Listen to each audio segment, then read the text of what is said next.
Hello and welcome Universe Mode. This is Survivor Series. Oh boy, what a night it's gonna be. 3 brands under one building, and only one thing is on everyone's mind, being the very best brand. We are about to find out just what will happen here tonight, our second night in Houston, a day removed from NXT TakeOver Respect, and now it is time for some incredible action to be discussed. All 3 matches you're about to see right now, we're going to be coming up later on this evening. This is going to be a huge one. The Survivor Series match between the British Empire against the American Showoffs, Kassius, Ohno, and Cesaro. A huge contest on its way, plenty on the line between either side as well, as the British Empire look to stand tall, but then it comes down between champion and champion, the world champion of Monday Night Raw and Sting, and the WWE champion, the beast himself, Brock Lesnar, collide. That is going to be a huge contest. These 2 guys have done everything to get this one as physical as possible, and now we see them meet tonight to really show what they are capable of. But it is all about the main event, as it has been from the very first moment. The greatest of all time versus the Rainmaker. Seth Rollins versus Kazuchika Okada is our main event of the evening at Survivor Series, and it is a match that no one, least not me, can absolutely wait for. It is going to be an insane main event. It is going to be something that we won't forget for the longest time, but it is all to come later on this evening. Right now, however, we will start with traditional Survivor Series matches. It's going to be Magnum Opus against the D.C.C. and the 4 Horsemen. Now this one has been, well, there's no other word for it, it's been a mess. This one has been in happening. Aiden English was granted the right to make this match, and then he most certainly did, with it including his stagehands, his fellow Magnum Opus partner in Damian Sandow, and of course the opposing sides, 2 from ECW, 2 from SmackDown Live, and that's what we're going to get on the other side here tonight. It's going to be the 4 Horsemen representing ECW in Chris Jericho and Oney Lorcan, and then it will be the D.C.C, Chris Sabin, and the newest member of his faction will be revealed here tonight. Many speculations have been made towards it. People have wondered who it could have been. Names have been thrown out in the hat, and well, here tonight we're going to find out just who that name really is, if the right one was plucked out of the hat or not. Let's see what'll happen here, though. Whatever way you look at it, Sandow, English, and the stagehand's going to be trying to think that some Survivor Series dream is going to happen for them here tonight. However, I highly doubt that'll be the case. No offense to them, or, yeah, offense. They aren't good. Magnum Opus have proven they aren't good. They sent their stagehands this week to go after the people in the match. Well, actually, I say that. They only went after the D.C.C. They sent a stagehand into the wrong match. They sent him after Zack Sabre Jr., who's in the actual, more serious Survivor Series match. Yeah, great logic there from Magnum Opus, but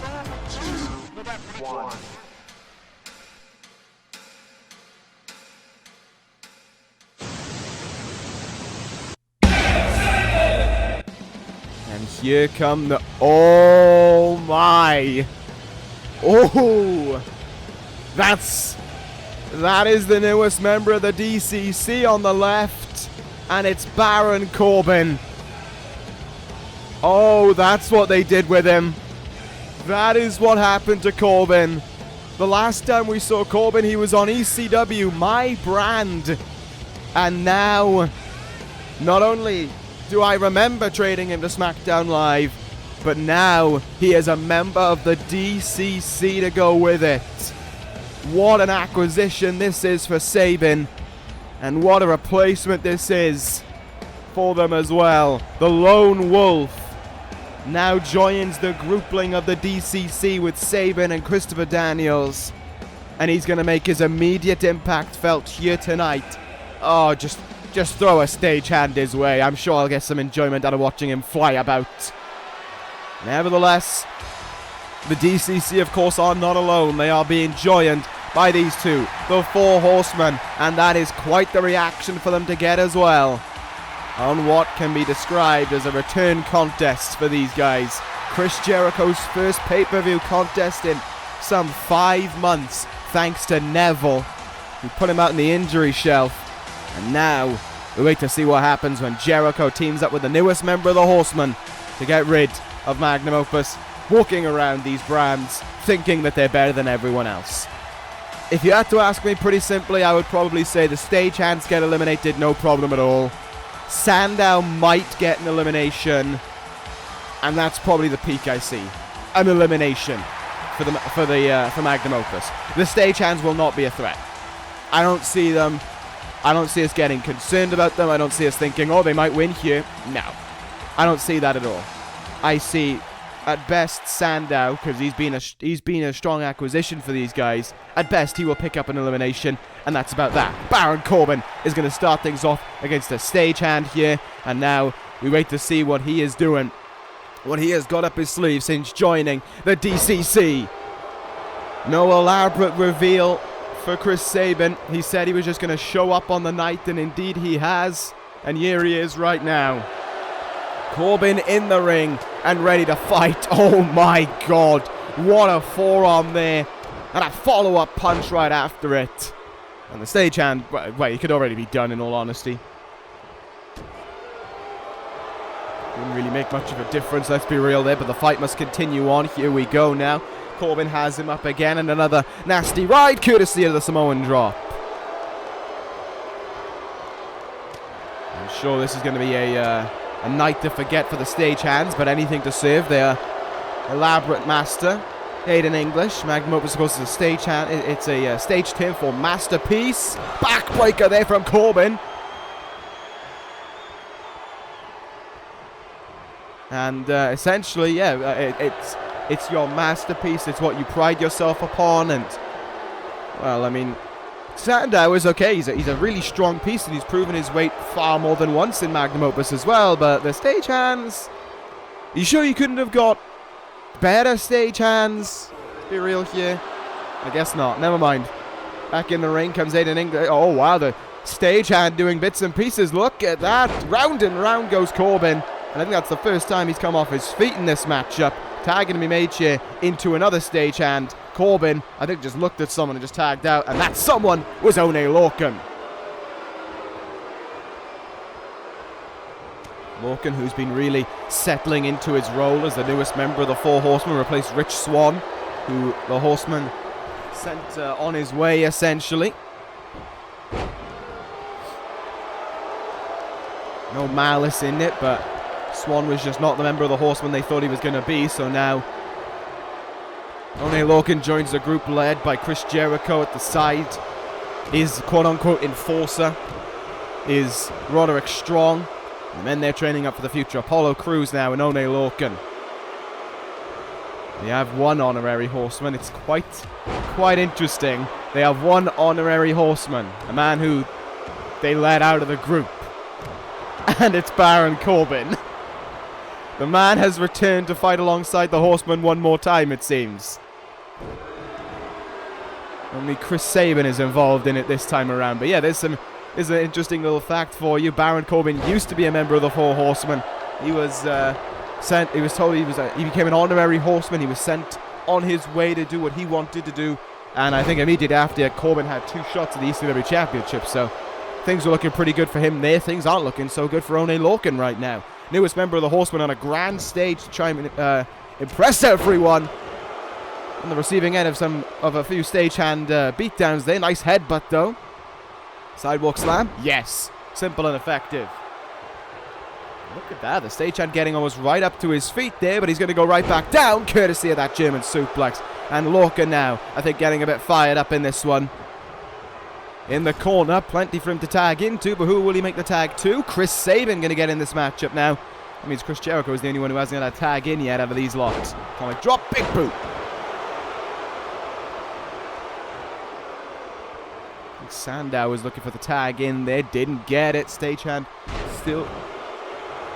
Of course, the leader of the D.C.C. is going to want to stretch his stuff in this match and show everyone what he's all about, show everyone how he's recruited a guy like Baron Corbin and why we should be following the ways of the D.C.C., I imagine, but we'll see if that'll be effective or not in just a moment. The stagehand is actually taking a bit of control of him. There's no other way of saying it other than, well, he is. Looking up to his feet there. What an uppercut. Connected with that one pretty damn flush. Let's see now what this stagehand will look for. Still plenty of opportunities in this match, actually, for Magnum Opus. Surprisingly, still at full strength. But Sabin is retaking control here in this one now, and a Northern Light suplex is not going to be a trip that that stagehand is going to remember fondly. Lifted up to his feet here, kicking the gut. Sabin going to transition into that armbar. Got the win with it. Got the tap out victory with it on this past episode of SmackDown Live. Will the stagehand tap out to it? Is it going to be 4-3 to the D.C.C and the Horsemen? The answer to that one is gonna be yes. Yes, it will be. The stagehand taps out. Sandow hits the ring. Now an actual competitor has hit the ring in this one to represent Magnum Opus. This Sabin not even bothering with a tag in that corner though. Sunset flip to Sandow right now. Might try and get rid of him. Sandow could be the most effective member of the team for all we know. Tag between leaders though. Sabin tags out. Jericho tags in, and here we go. Imagine quite a few people were waiting to see Y2J in ring action. And here he is. Jericho getting to swing for the fences right now. Good few forearms in the face. Jericho with his DDT after it. Sandow slow out of the gates, has to be said, but when Chris Jericho is your opponent in this one, it's not going to be easy to get out of the gates that strong either. Sent into the ropes. Their throat first went Sandow.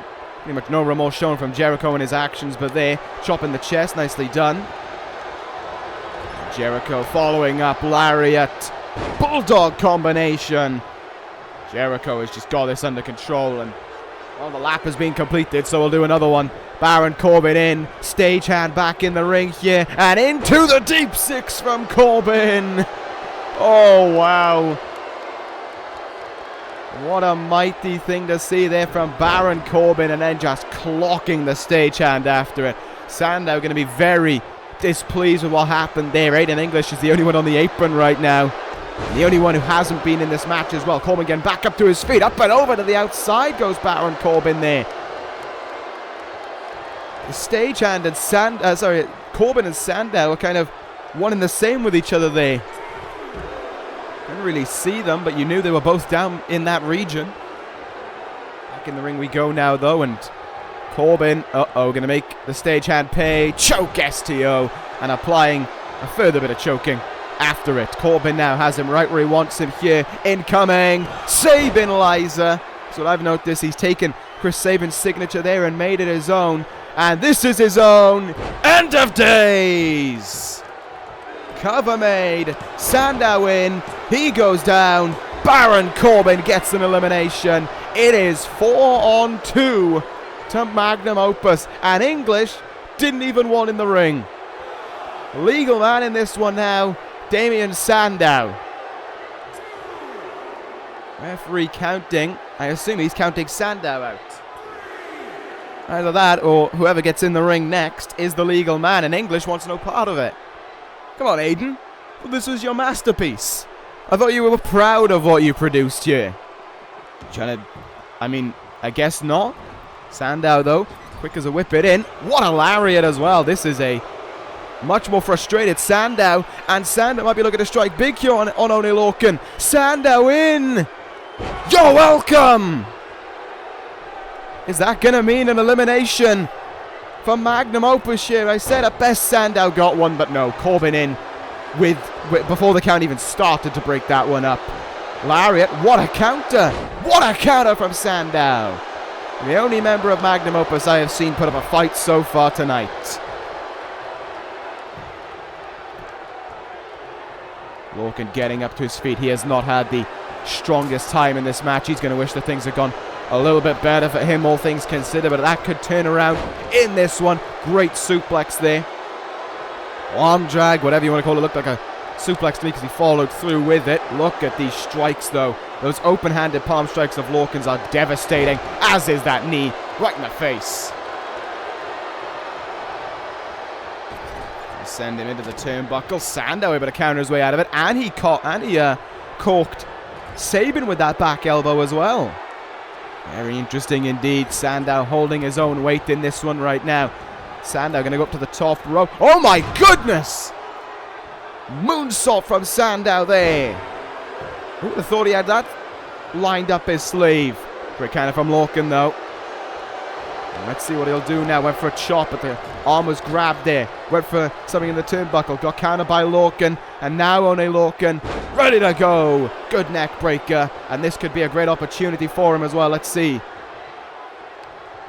Lorcan. Oh, that is just disrespectful. And Sandow up and over that top rope again. Ohno Lorcan is now fired up. Look, he wants to get this elimination by himself. He wants to do this one by himself and leave Aiden English all on his own. What are we going to see from Lorcan now? Oh, he's wind up and he's ready to go. Looking for his finishing maneuver. The half-hatch suplex. Sandow eats all of it. Cover made. English in. English down. And it's 4-on-1. Oh, Aiden English all on his little lonesome as Jericho now is tagged in. Aiden English versus the 4 Horsemen and the D.C.C. And it's Chris Sabin who gets to go to work here. Sorry, Chris Jericho who gets to go to work now. Oh, this is going to be enthralling for him then, isn't it? There's a nice scoop slam there by Jericho. Goes into the cover. Will this be enough to get a clean sweep? Not quite. Said, at best, Sandow got an elimination, and, well, he's gone. So, that elimination probably not happening in all things considered. This is probably going to end up being a clean sweep right about now. Jericho, funnily enough, clean swept last year as well against the Elite. The Young Bucks and Kenny Omega. A very surprising clean sweep it was then, but it was a clean sweep nonetheless for them. And Jericho looking to put things away here. Jericho looking for the walls, and he's got it stitched in. Walls of Jericho. Walls of Jericho. Will this end it here? Is this where the clean sweep arises? For the Horsemen and the D.C.C. No, it doesn't look like it. Wow. English still with a bit of fight left in him, able to get out of that one. Jericho stops him right away. And he's perched him right up on that top rope, right where all of his members of Magnum Opus once were. And now they're all residing to the back, watching this transpire. Superplex from Jericho. And the side he represents, just watch on, because here comes the end. Clean sweep on its way. Lion Tamer applied. Can Aiden English do anything to fight out? Can he do anything to keep his miserably slim hopes alive? Aiden English. He's still hanging. No, he's not. Aiden English taps out. It is a clean sweep for the Horsemen and the D.C.C. Done deal. And the crowd is happy for it. Sabin, Corbin, Lorcan and Jericho, your winning force here tonight. The D.C.C. celebrating. I never thought I'd see that, but it seems as if they were glad to vanquish that annoyance that was Magnum Opus. They were shut up in the most almighty form. The Horsemen and the D.C.C. run tall here to kick things off at Survivor Series. What a surprise. The masterpiece of Aiden English is no masterpiece at all. Back to the drawing board on that one, I think, Aiden. Well, there you go. Good start for them, bad start for Raw. Maybe it'll come up next, because up next we got a great one on its way. It is going to be Roman Reigns versus John Cena up next.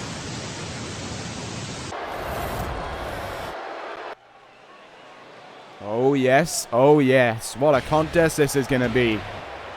Raw versus ECW coming your way right now at Survivor Series with two of the most, what is the best word to describe?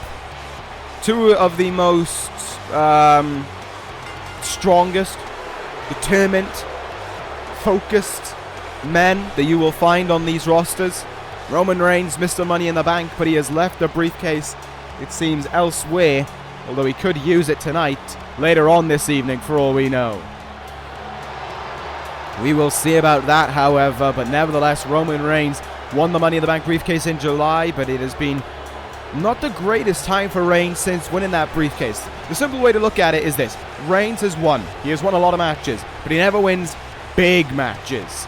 You look at your guys like Daniel Bryan, CM Punk, Sting. He can't beat them. He just cannot. Every time he falls short. And the argument is always, he can't afford to fall short if he's going to want to be the world champion. And that has got to Roman Reigns over these last few months. There's no doubt about it. It has fired him up and it has possessed him to want to do more. And doing more has resulted in him wanting to fight John Cena. Roman Reigns put out the challenge on Monday Night Raw a few weeks back. Instantly, Cena accepted and said, "You're on. I'll see you at Survivor Series." The match was set for there and then. But Roman Reigns was the one doing everything in his power to make it as personal as possible. Attacking John Cena one week was the peak of it, really. Costing Cena a match against Kenny Omega. And after that, Cena came out once more this past episode of ECW and said to Roman Reigns, "At Survivor Series, you are a sick dog, and I am putting you down." A very focused John Cena is in the building here tonight, and I think along with it, a very frustrated John Cena at that. Whatever way you look at it, Cena is in no happy mood here. He is in no mood where he is thinking about sunshines and roses, etc., etc. He's thinking about one thing and one thing alone, and that is beating Roman Reigns. Is this about brand supremacy? Yeah, a little bit. It is to me, at least. Is it about that to Cena anymore? I don't think so. I honestly don't think. I think that has surpassed Cena now. To Cena, Roman Reigns took things a step too far, and Cena wants to show him up for it. He wants to show the mistake he made, and he wants to, I think, just shut him up for making that mistake as well, in his eyes.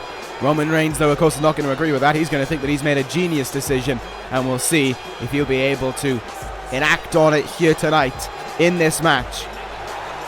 Two very resilient athletes. You know that one spear or one attitude adjustment just isn't going to be enough to end this thing. It's going to take more.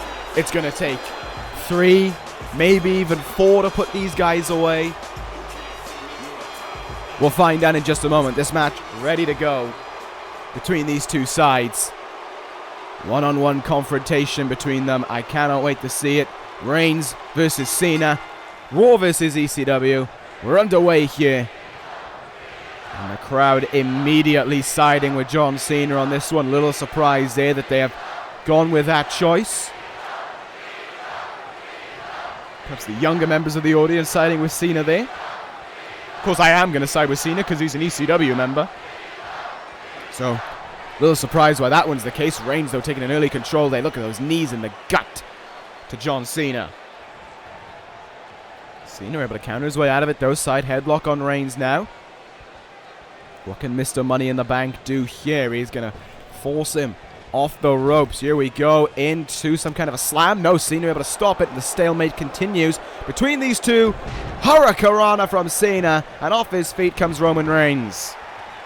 Advantage Cena in that one.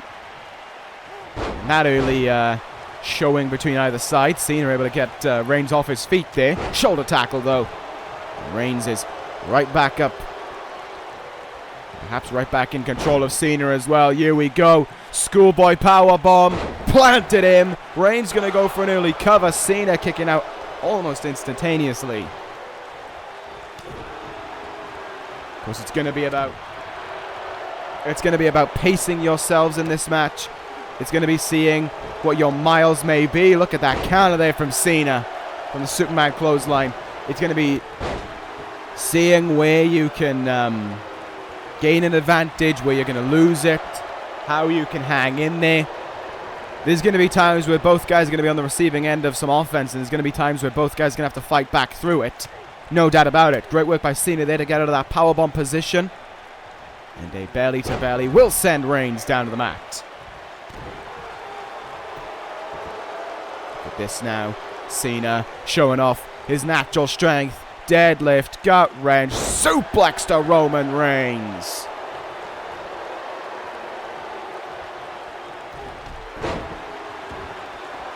So I'm watching this one right now. I'm seeing Reigns being a bit of a slow starter here. He's not really come out of the gates swinging. He's not really come out of the gates at full speed. He's lacking a little bit right now. But perhaps that might be because he thinks this is going to be a long kind of match. And oh, what a knee in the face there though by Roman Reigns, who's going to go up to that top rope here. Will this play out the way he wants it to? Elbow drop to Cena. It most certainly will. Cover made for victory. Will it put away Cena? No. Kick out of 2 there. John Cena hanging on in there, and Reigns now looking to apply further control of this match. Chinlock stitched in deep here. Cena might have gotten out of it there. It looked like he was close, but next time around we'll do the treat. Cena able to force himself back up to his feet there. Couldn't get the grip that Roman Reigns had him off, but he can certainly fight his way out of it. Great work from Cena. Emerald Flosion as well by Cena. Very innovative offense there from him, no doubt about it. Roman Reigns, though. Collision made between the two right there, and that has allowed Cena to take control. Sit out powerbomb. He doesn't decide to go any further after it. Oh, that's why Cena had something else up his sleeve. Here we go. John Cena in. First big move of the match. 5 knuckle shuffle from Cena to Reigns. And he thinks that's going to be enough. Well, there's a rude awakening for you. It was far from it.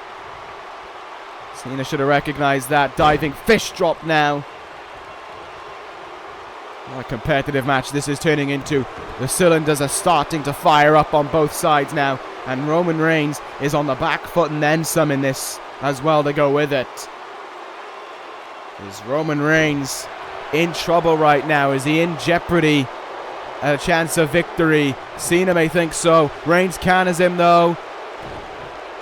And got fired up at the wrong point there. And that has allowed Cena back into it. Flip powerbomb there. But Cena will not capitalize. Reigns evading slightly. Oh, here we go. This is what Reigns was looking for.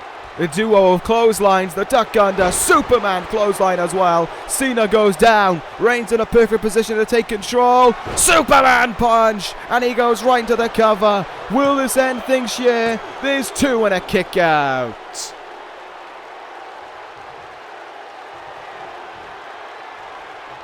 Kick out at 2 by John Cena. Hangs in there. Great counter. Cena going to strike first. Wait. Yes. Attitude adjustment. Cena with the cover. Reigns kicks out at 2. Oh, but Cena's just as fired up now. Here we go. The fight's starting to get... Well, the fight really starting to get up a notch here between these two guys. Double shoulder tackle, but oh, Roman Reigns almost took his head off with that clothesline. Slugging away at Cena right now. Kicking him, hitting him. Cena, though, ducks under the clothesline. He'll try again here. The duo of shoulder tackles rivaling the clotheslines. This time he ducks the strike. Sprint out back suplex. Dead center, middle of the ring. You know what's coming up next? No, Cena decides against it. Not the 5 knuckle shuffle. But it will be the STF. The STF applied here. Cena has it locked in on Reigns. Dead center, middle of the ring. This is troubling times for Roman Reigns to escape this hold, but he absolutely does. Elbows get his way out of it, and Roman Reigns almost in good nick there. Roman Reigns, though, look at the power. Strength behind that Irish whip to send him crashing like that. When will Reigns look to strike with the spear is my question. Cena counters, sends him into the turnbuckle. That could have been the great opening for a second attitude adjustment. Reigns counters. Spear! Spear by Reigns! Will that end things? Oh no, Cena kicks out at 2.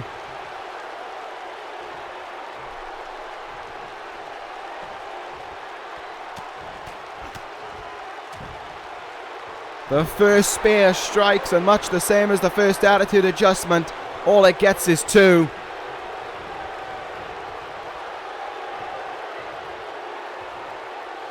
But Roman Reigns could not capitalize. Look at it. It's Cena back in control right now. It's Cena who has him right where he wants him. In the turnbuckle they go. Reigns with a counter for Cena there. And some, oh my goodness, some strength in those lariats. And Reigns lining up once again. This time from the turnbuckle. Superman punch. Oh, he decked him with it. Cena stumbling up to his feet for a second spear. That has to do it here. Reigns into the cover. Cena kicks out at 2 again. My, oh my. Roman Reigns has to be thinking, how wasn't that enough? The Superman punch, the spear seconds after it, and Cena still in this one. But he's looking a little bit lost, I have to say. Cena a little bit off his game now. Oh, good strike in the gut there. Emerald Flosion again. Yes, it will be. Cena connects with it. This time goes right into the cover. Desperation sinking in as he tries to beat Reigns. Not happening there. Kick out, and Reigns rolls out of the ring. I think that's the first time this match they've gone out the ring. Give them credit for that. The fight will continue outside of the ring here as well. Into the barricade goes Cena, not once, but twice. Rough impact on the second one, there's no doubt about it. And into the steps as well. Roman Reigns now just throwing Cena about the place. I think Cena busting himself open on that barricade. Which is not going to help his chances in this match at all. Ducks under the clothesline. Look at that. Perfect positioning. Electric chair face buster from Cena. Amazing that he can still do that despite the phase of the match we find ourselves in. Cena still able to hit big. Can he hit bigger though? Can he hit to get himself back in this one? Maybe so indeed. Cena in again. 5 knuckle shuffle, and he connects.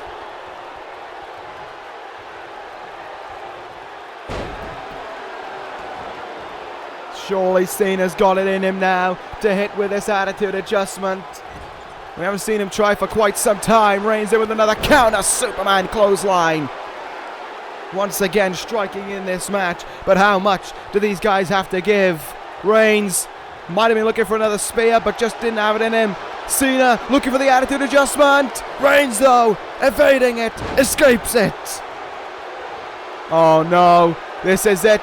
Number 3. The third spear connects. 1, 2. Cena's at it, 2. Cena is at it, 2. To the fury and the enragement of Roman Reigns. And not only that, but Cena's still fighting. Emerald Flosion again will connect right into the cover. Will this be enough? There's 2 and a kick out. A 2 from Roman Reigns. Cena in. He's going to go again. Attitude adjustment again. Will he get it? No. Reigns counted out. Reigns counted again. Reigns with a big counter right there. And Cena could be in huge trouble. No. Look at the way he's hanging in there. Getting out of that hold right there. Cena still fighting. Reigns stopped him though. Kicked his leg out of his leg. Superman punch denied. Trading everything back and forth in these closing stages. Oh, but a big boot will just shut him right down. Roman Reigns hit big, and now he's feeling confident about victory here. That big boot floored Cena. There's no other way of saying it. But Cena still fighting. Cena still wanted to hang in there. Reigns, though, look at that transition into that powerbomb.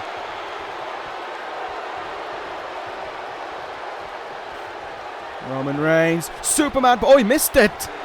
He missed that Superman punch. Cena might have been down too low for Reigns to strike. Oh, Superman punch. And number 4 will line up Loaded up for the 4th time. Spear by Reigns. And that has to be the one to end it here. Has to be it.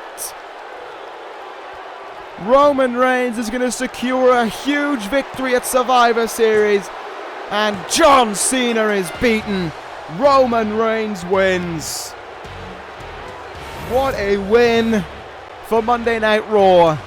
And what a win for Roman Reigns to go with it. No doubt about it. But oh, victory could be short-lived. Through the crowd comes the Viper. Attacking the turnbuckle. Now attacking Roman Reigns. Randy Orton jumping Roman Reigns again. We haven't seen this since he arrived on Monday Night Raw in the first week of this universe. Apron hung DDT. Reigns unable to fight back after that match with Cena. Orton in position. RKO. The Viper strikes. And Roman Reigns' victory is short-lived. Randy Orton stands tall at the end of the evening. And Roman Reigns is not going to be best pleased with that one. He has the victory, but that image may well be the most memorable. Great stuff though, all considered, but it is time to move on again here at Survivor Series. Raw with another chance to shine, as it is time for the United States Championship match. Hirooki Goto versus Lars Sullivan. Strap yourselves in. This is going to be a hoss fest. This is going to be two brutes swinging at one another until the other one can't swing anymore. That's all it's going to be. We will see how this one will go, though, in just a moment. How has this one come about? Well, there was you got as far back as SummerSlam, really. First time these guys met, Sullivan versus Goto. Sullivan retained, but it was what he did after the match, which we all remember more. Killing the Raw General Manager. There's no other way to put it for it. We haven't seen him since he's dead. So, Sullivan did that, was stripped of the title, and then we went to Payback, where it was Goto versus Ohno in the finals of the little tournament that was set up for the vacant US title. Goto was chokeslammed backstage, put through a car windshield by Lars Sullivan, who went on into the match and won the US title back. The result stood, but from that moment, Goto swore revenge. He spent a few weeks out with his injury, and he came right back, and he came right for Sullivan. And now here tonight at Survivor Series, he gets to do just that. He gets to fight for the US title, and he gets to fight the man who has now become his rival in the Freak, Lars Sullivan. Will that commence here tonight? Will we be seeing another huge chapter in this rivalry between these two? Another outstanding fight between two freaks of the ring. Hirooki Goto, his resiliency, his jaw is made out of an indestructible material almost. But this man, all of him, is made out of an indestructible material. Lars Sullivan is a true freak of the ring, and there's absolutely nothing that you can do or say to convince me otherwise. Sullivan has proven it on a number of occasions. He has been one of the fastest rising stars we have seen this year. Arrived in January, was US champ by June, and won it again in September.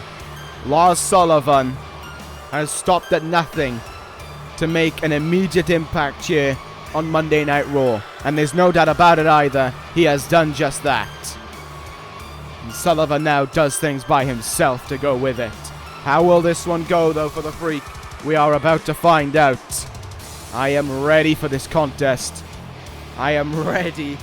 I hope the ring is ready, though, because it's probably going to get, well, knocked 7 shades of purple out of it. It's probably going to... The ring is probably going to show the biggest signs of the beatdown, of the biggest signs of this fight, much than these guys are. It is just going to come down to who can hit the devastating move and keep their opponent down for the longest.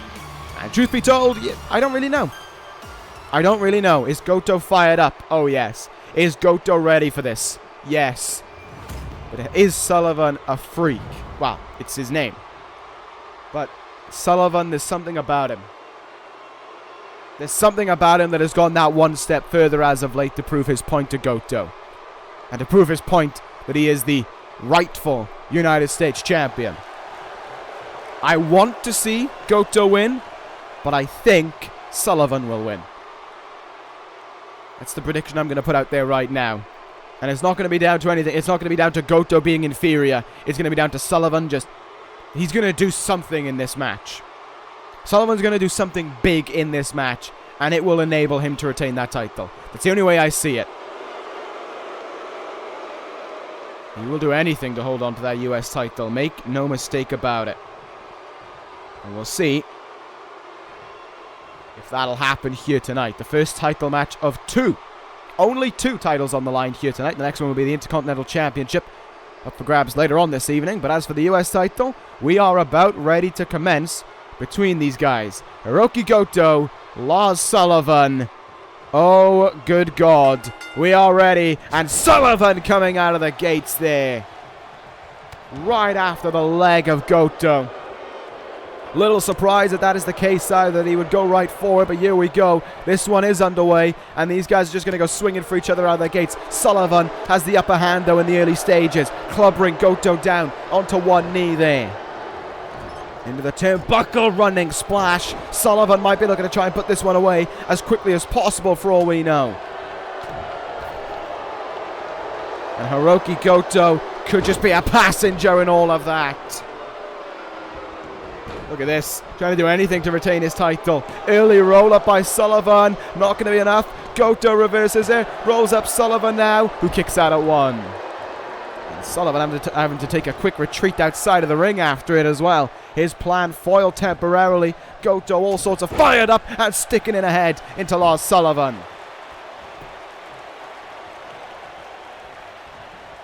Look at that now, sidewalk slam from Hirooki Goto. And the power of both men is starting to shine through.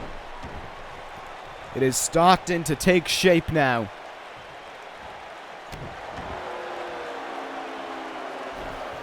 Let's see just what will be done about it. Quick strikes there from Goto. He'll go for the cover after it. Sullivan obviously going to kick out early. In the turnbuckle now. Oh, what a back elbow from Sullivan and a lariat of his own, sending Goto down to the mat. You're just seeing so much animosity in every move that is struck, but so much force in every move that is hit as well. There's no doubt about it. Every move that is being hit right now has added devastation to it, has added pain added to it, because that's just what these guys want to do. They want to hurt each other. They're sick like that. Goto, look at this. These kicks in the chest over and over again to Sullivan. And now, one across the head for him as well. But Sullivan does not stay down. In the turnbuckle he goes. 1, 2, 3, 4, 5, and stopped. Sullivan powering his way out of it. And using his head for a different reason there. Shoving it into the back of Goto's neck. Oh, what an uppercut from Sullivan that he struck with right there. Has him in position now. Going to connect with a power slam of sorts. Yes, he is. Oh, no. Oh, no. Sullivan's going to go up high. Sullivan's going to look to strike. Is it going to be with that headbutt? Sullivan. Oh, my. What a splash. From the top rope. A splash from Sullivan. But a kick out by Goto. And one hell of a neck crack after it as well. Lars Sullivan shut down Goto right there. No, he didn't. Goto in right with a counter. Goto, Ushigoroshi, no. Sullivan countered it. Sullivan countered it.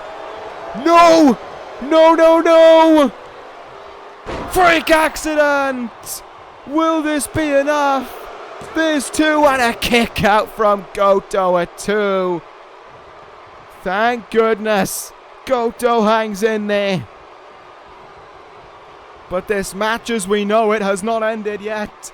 There is still way too much to play for between either side. Sullivan lifting Goto up. Goto with a counter. Sweeps the leg away from him. Is this where Goto can fight back maybe? Drilling the knee in the face now of Lars Sullivan. And I'm surprised that freak accident has almost meant that Sullivan's on the back foot right now. On his shoulders here. Is he going to hang him out? Yes, snake eyes across the ropes. Beautiful thing there from Hirooki Goto, but Sullivan. God, the force put into that lariat. Great evasion there. Just run down though. Absolutely run down. Sullivan. His strength in this, his force in this has been astronomical. But Goto just hasn't faded in this match either. It's like the freak accident didn't do enough to him. Goto hasn't given in. Neither is Sullivan though. And Sullivan with an almighty slam down into the mat. He's going to go up high. He's going to look for that headbutt this time, I think. Sullivan's going to look to hit big with that headbutt. And if he does, this could all be over. Goto moved out of the way. Goto evaded the headbutt. And now the opportunity arises for him. Back suplex from Goto. Here we go. Hiroshi planted him with it. Sullivan evaded the knee though. Sullivan evades the knee. Goto counters. Forearm in the face. Turns him round. Yes. Goto. GTR. GTR.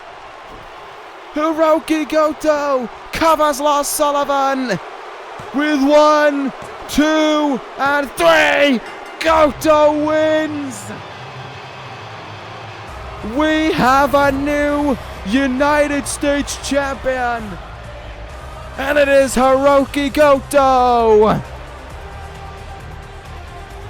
A rivalry vanquished, revenge collected. Hirooki Goto wins. And what a match to win in as well. An absolute hoss fight. In both men's eyes, this only had one outcome. But the reality is, the outcome we see before us is the one that Goto wanted. And it's the one that Goto got. Your brand new United States champion, Hirooki Goto. And congratulations for it as well. The fight he put in this match was honorable. And the victory he shall celebrate for a while. Congratulations, Goto. That title is yours. But the freak could always be around your shoulder. Time to move on, though, to another tag team match. The first ever triple threat tag team match in this universe is up next. Alright then, let's see how this one goes down. American Alpha, the World Tag Team Champions. Gorillas of Destiny, the SmackDown Tag Team Champions. And Downfall, the ECW Tag Team Champions, all squaring up here tonight to find out which is the superior Tag Team Champion, and as a result of it, the superior tag team within this universe. American Alpha won those belts on the first week of this series of universe, taking them off the Revival in the very first match of this series, no less. It was a thrilling contest. American Alpha walked out the winner there, but they weren't the ones who initiated the challenge. They were the ones who had to accept the challenge. Challenge was put up by the ECW Tag Team Champions, Downfall, just seconds after winning the titles a few weeks back. They were quickly accepted by American Alpha and by the Gorillas of Destiny, and from then on, we had the match ready and raring to go. There's been no conflict between either side. This is the first match of the evening where there has been no conflict, but both sides, all sides, sorry, do want to see which one is the better, and we are going to find that out right here tonight. Here they come, Downfall, usually accompanied by Wolf. He is not here for this one. It is just Harper and Rowan, the duo who made an immediate arrival. Harper started this series off aligned with Wolf and Raven and MK Ultra, and then that all just disappeared. It became about Harper's faction. It became about Harper's time to lead, and he did just that. Him and Wolf turned on Raven and have left him for dead. And Rowan came in his place. Downfall was born. And within weeks, they wanted DIY for the tag team titles. They got them, and they beat them. And from then on, it became about wanting to show they were the superior brand. And that is exactly what they get to do here tonight. Brand superiority is on the line, but on top of that as well, finding out just who is the best tag team in this universe is on the line as well. I will attest and say right now that I still believe that the Good Brothers are the greatest tag team in the world. However, the best tag team right now are the tag team champions. That's how it usually works on every brand. So, what better way to figure out which one is the best than to have all three of them combining in the first ever triple threat tag team match in the history of this universe. We used to do things in tag team turmoil, which would be essentially a tag team gauntlet, where two teams would start and the third team would come in. However, it's time to mix things up. Triple threat tag team match here tonight at Survivor Series. World Tag Team Champions on the outside, the ECW Tag Team Champions on the inside, and here come the WWE Tag Team Champions, the Gorillas of Destiny, Tanga Loa, Tama Tonga, members of the Originals, alongside Finn Bálor, Bad Luck Fale, and Becky Lynch, all of which we will be seeing later on this evening. As a matter of fact, I think we might be seeing Becky Lynch in action up next, if I remember rightly. Nevertheless, we are ready to go here. Of course, you know the ego that is going to be possessed within these guys. The Gorillas of Destiny are the longest reigning tag team champions out of everyone. They've held the titles since early May, I believe it was. And now, here tonight, they look to cement their legacy and hold on to those titles, win here tonight, and show that they are truly the best. It's going to be a big night for the Originals. 2 brand v brand matches, an Intercontinental title match to focus on as well. Here we go, though. Triple threat tag team underway. This is going to be an insane one to try and bear any focus on. Chad Gable trying to roll up Rowan in the early stages. Rowan countering back, trying to go for a cover of his own. He can't even get a 1 count before Gable turns it back over in his own right. Gable trying to roll up Rowan, who I think was in the ropes. I'm going to do my best to try and focus on this match, but no promises, I will be honest. So we have Rowan and Chad Gable, but there, Tama Tonga and Jason Jordan, and then Tanga Loa and Harper. Tanga Loa looking for a springboard clothesline, and he missed the mark on that one. Downfall taking control in the ring, where I believe the fall is decided in the ring. Pinfall or submissions, countouts, of course, and disqualifications will not apply in this matchup. So keep that in your mind as you witness this matchup. Gable looking for something there. Rowan in with a hard counter. Big boot, didn't get it. Gable doing a good job there. Let's see what's going on the outside. Tama Tonga with a leaping DDT to Jason Jordan there. It seems as if the Gorillas of Destiny are taking care of their job right now. Harper roll out of the ring there in the moment, and that has given a unfortunate disadvantage for Rowan in the ring. Suplex on the outside, though, by Tama Tonga to Jason Jordan. They've certainly gone into things on a much quicker basis on the outside than everyone else. Gable, though, and Harper back at it now. Or rather, active here for the first time. Is Jason Jordan going to take Tama Tonga? Nowhere. Tama Tonga able to stop him. Rowan rolling out of the ring this time around. Downfall not after the freshest of starts, has to be said. Reverse STO by Tama Tonga, and I think Jason Jordan's head collided with the steel steps there. Stunner from Tanga Loa. And into the steps there goes Jason Jordan, head first, definitively on that one. Downfall trying to control the ring right now. Stun gun there of sorts to Tanga Loa. Gable able to evade Harper, though. And a Psycho suplex there, down on your neck goes Chad Gable. Face first into the apron goes Tama Tonga, and fighting out of a hold there is Tanga Loa. No team definitively in control right now. It seems to be the momentum is swinging every few seconds in this match. Back and forth, back and forth. This now from Rowan. Pay attention to his strength. The silverback gorilla treated like he's nothing. Easily slammed by Rowan as Jason Jordan was unloading there with a few shots onto the face of Tama Tonga. See what else we're going to be witnessing right now. Back in the ring. Everyone is here. Good. Makes it easier to see what is... No, it doesn't make it easy to see what's going on, in all honesty. They're all in lines, so it's not really that easy to see Front face lock by Gable, drop kick by Jordan, back elbow to the Harper. Interesting how Jordan and Tama Tonga have been fighting since the very opening bell, and nothing has changed there. Oh, big knee there, and Jordan hit the outside, and the fight between Tama Tonga and Jason Jordan colliding on. Some kind of stretch there by Chad Gable in the middle of the ring. Rowan, I think, made the save. Tama Tonga wiggling his way out of that hold there, nicely done. Oh, dumped on the barricade was Jason Jordan. No remorse showing there. Harper in trouble now as his throat is coming down on the ropes. Tama Tonga thinking about helping out his brethren there. No, he's not, because he is getting sent up and over the top rope, courtesy of Rowan. Back in the ring, double underhook suplex into the cover. Goes Chad Gable. Rowan out of the count of one. Interesting to think Downfall have been involved in all the conflicts in the ring. They've been going after the opposing teams, where it has just been Jason Jordan and Tama Tonga. Double-handed choke bomb on the outside, and Tama Tonga might go after Harper here in the ring. Chad Gable, arm drag on Rowan. Goes the Destiny at full pelt on the outside. Tama Tonga hitting the ring. Going to stop Chad Gable trying to get the victory over Rowan there. Jordan, I think, recovering on the outside. Yes, he is. Pulling himself just back into shot. Super kick in the gut there by Tama Tonga. It is all falling apart here as everyone is trying to get the upper hand on the other. We have the... Oh, my goodness! A triple threat, a clothesline by Rowan. Everyone in the ring went down to it. Big splash on Gable. Wow. Rowan completely turning the match around. Back suplex, neckbreaker by Jason Jordan. He'll go for the cover now. American Alpha controlling the ring. Will Tama Tonga be able to kick out? Yes. There goes Chad Gable up and over the top rope. Jason Jordan feeling pretty confident in the ring, but if I was him, I'd be paying more attention to the match at hand.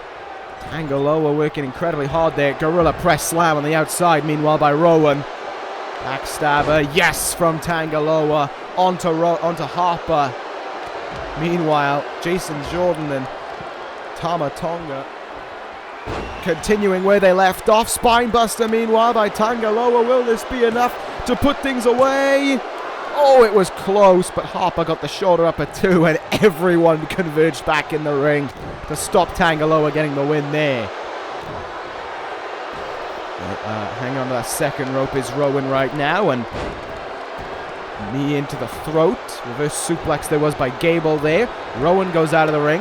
Harper, the only member of Downfall left in the ring. The Gorillas of Destiny and American Alpha at full strength. It seems as if they're getting it on as well. Oh, super kick by Harper. And both men go down as a result of it.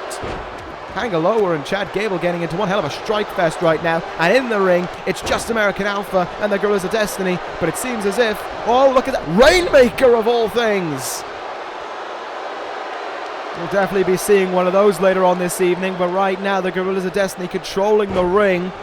Only briefly, one member of each team back in the ring. Olympic slam there by Jason Jordan. Going to go into the cover after it, thinking he's done enough. Far from it. Tama Tonga taking Rowan. Harper even. Wow. All over the place with the names there. To the barricade and slamming him head first into it. So much chaos in this match right now. It's tough to have a grasp of it. I don't really know if any team is close to winning, to be honest, because every person in these matches has taken a fair whack of punishment. No doubt about it. Jason Jordan shoved back in the ring there. Chad Gable looking for a stump puller here on Rowan. Will Rowan submit? Oh, Harper deciding that he won't by taking out the goddamn ref in that one. Rowan escaped the hold anyway, and Downfall at full strength in this ring right now. Harper going up to that top rope. No way. On Tama Tonga went for the elbow, but he didn't get it. Feeling pretty confident is Tanga Loa, but I'm not really too certain what's going on right now. Referee still down after that lariat in the back, courtesy of Harper. Pump handle back suplex there. And look at this now in the ring. Samoan drop incoming. Tanga Loa gets all of it. Tanga Loa struck with the Samoan drop, but Rowan stopped it. Rowan now. Gut wrench. Gut buster. And Tanga Loa taken care of maybe. Look at this. Rowan off the ropes. Splashes down on Tanga Loa. Cover made. Tama Tonga hits the ring. But it's too late. Downfall win. ECW wins. Wow. Yes. Victory for ECW. And that just goes to show what a difference a few weeks can make. From being lost essentially on ECW, not only to the ECW Tag Team Champions, but as this match just proved, right now, the best tag team in this universe. Downfall. What a difference it can make. Rowan picks up the win there. And a strong win at that. Great stuff there. Chaos from start to finish. And now we have a match coming up that has been very personal from start to finish. It is a battle, once again though, about the brands. Who is the best women's wrestler in this universe right now? Is it Asuka? Or is it Becky Lynch? The answer will be found out in just a moment. Asuka is ready for this one. Is Becky Lynch ready for Asuka? These two women have been trading back and forth from the very get-go. In terms of trying to get the one up on the other, it was Lynch who kicked this whole thing off with a baseball bat to Asuka many weeks ago on Raw. Becky Lynch saying she's the best women's wrestler in the world and she was going to prove that here tonight. She didn't care if Asuka showed up or whoever else she was going to fight them. Well, Asuka showed up. She showed up to SmackDown Live a week and a half ago and she put Becky Lynch through a table to assert her point, saying, Becky Lynch, see you at Survivor Series. This past episode of Raw, though, it was Lynch who had the upper hand. Asuka was meant to face her old rival in Rosemary. That match never started. Asuka was found unconscious backstage. Security footage later revealed it was Becky Lynch with a steel chair from behind on Asuka, knocking her out. Then went after Rosemary and with another steel chair hit her a number of times to send her point across that she is the greatest. Well, that will be put to the test here tonight. The fuel has fired the flames. But the big question to ask right now is which side will reign supreme? The originals were just defeated once. Will they be defeated again here? We are about to find out. Becky Lynch ready for this one. As am I. 2 years ago,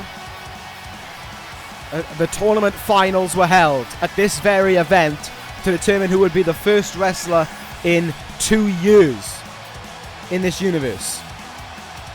Do you know who won that? Becky Lynch. 2 years ago, Becky Lynch won that tournament and won the Women's Championship. And now here she is 2 years later, still the Women's Champion in her third reign as the Women's Champion, no less, believing she is the very best. And no one, not even Asuka, can stop her.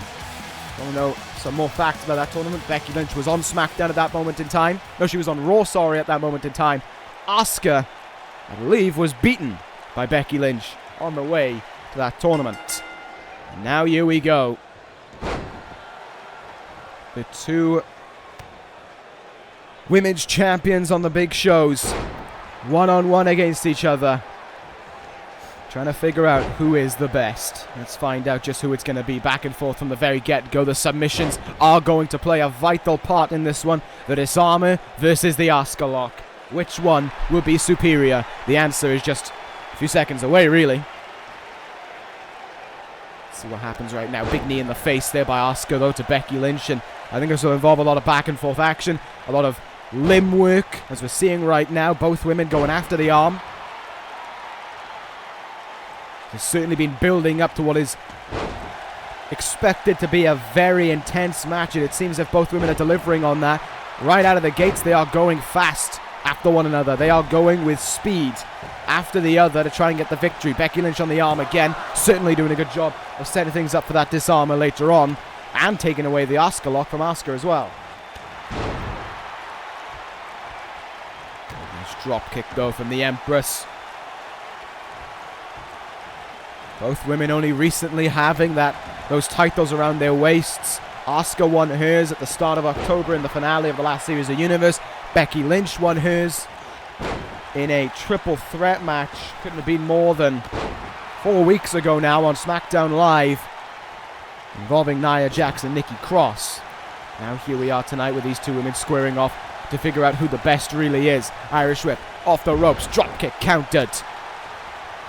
Kick countered there by Lynch. So much back and forth countering going on here right now. Neither woman able to gain an advantage over the other. Asuka unloading with some shots. Lynch counters. Trying to tussle for superiority there. Asuka has it and sends Lynch over the ropes. But look at that. Lynch hit the outside and hit right back up to her feet. Flying clothesline there, and Asuka goes down. Has the arm. Oh, and now getting caught with a forearm in the jaw. Great counter, that spinning back fist. Counter after counter after counter on the outside. Neither woman giving in for the other right now.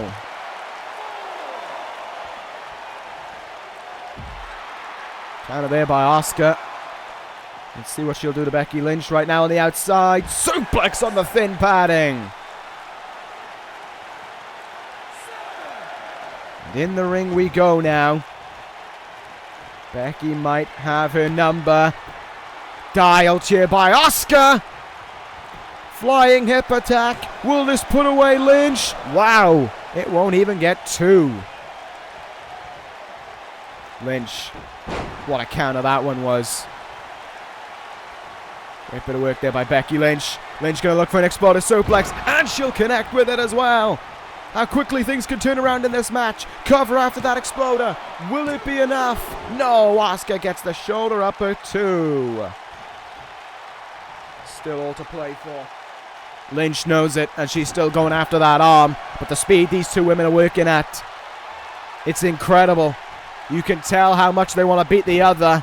This is just going at it 100 miles an hour and just hoping and swinging for the best. Asuka's arm underneath the bottom rope there. I think Asuka made the ropes rather. That was why the hold was broken up there. Becky Lynch still in control right now though. Chinlock. Chinlock applied. Knee in the back. Asuka though able to escape it. This could be Asuka's opening. It's not going to be, but she counters Becky Lynch there. Chop in the chest. Asuka hasn't had a chance to stitch in that Asuka lock yet. Great evasion though by Asuka. Is this her opening? No. Once again, Lynch stops her. Looks for a slam, countered, reverse DDT, and Asuka evades it. Lynch pulling herself up to that rope. Asuka staying on the money though. Great thinking from the Empress. Using the ropes to hit that Falcon Arrow. And now is this where Asuka goes for it? Is this where we could see the Asuka lock applied? No, Asuka going in though with a boatload of steam. Double clotheslines. Thrust kick. And Lynch is in huge trouble right now. On the back foot. And going to be on her back again. The thrust. The hip thrust there from Asuka. I think it was because Lynch was going to be in the rope position. Decided to go for the cover. She goes for the cover now. Will it be enough? Oh, it was close. Lynch just getting that shoulder up at two. But here we go. Is it going to be a case of close but not close enough? Asuka going to look to apply the Asuka lock. It is in. It is in. And look at Lynch. Almost instantly escaping the hold. Incredible. Lynch now. Exploder suplex. No. Asuka rolls. Asuka reverses it. Rolls up Lynch. There's two. Asuka got it. Outstanding. 100 miles an hour from bell to bell.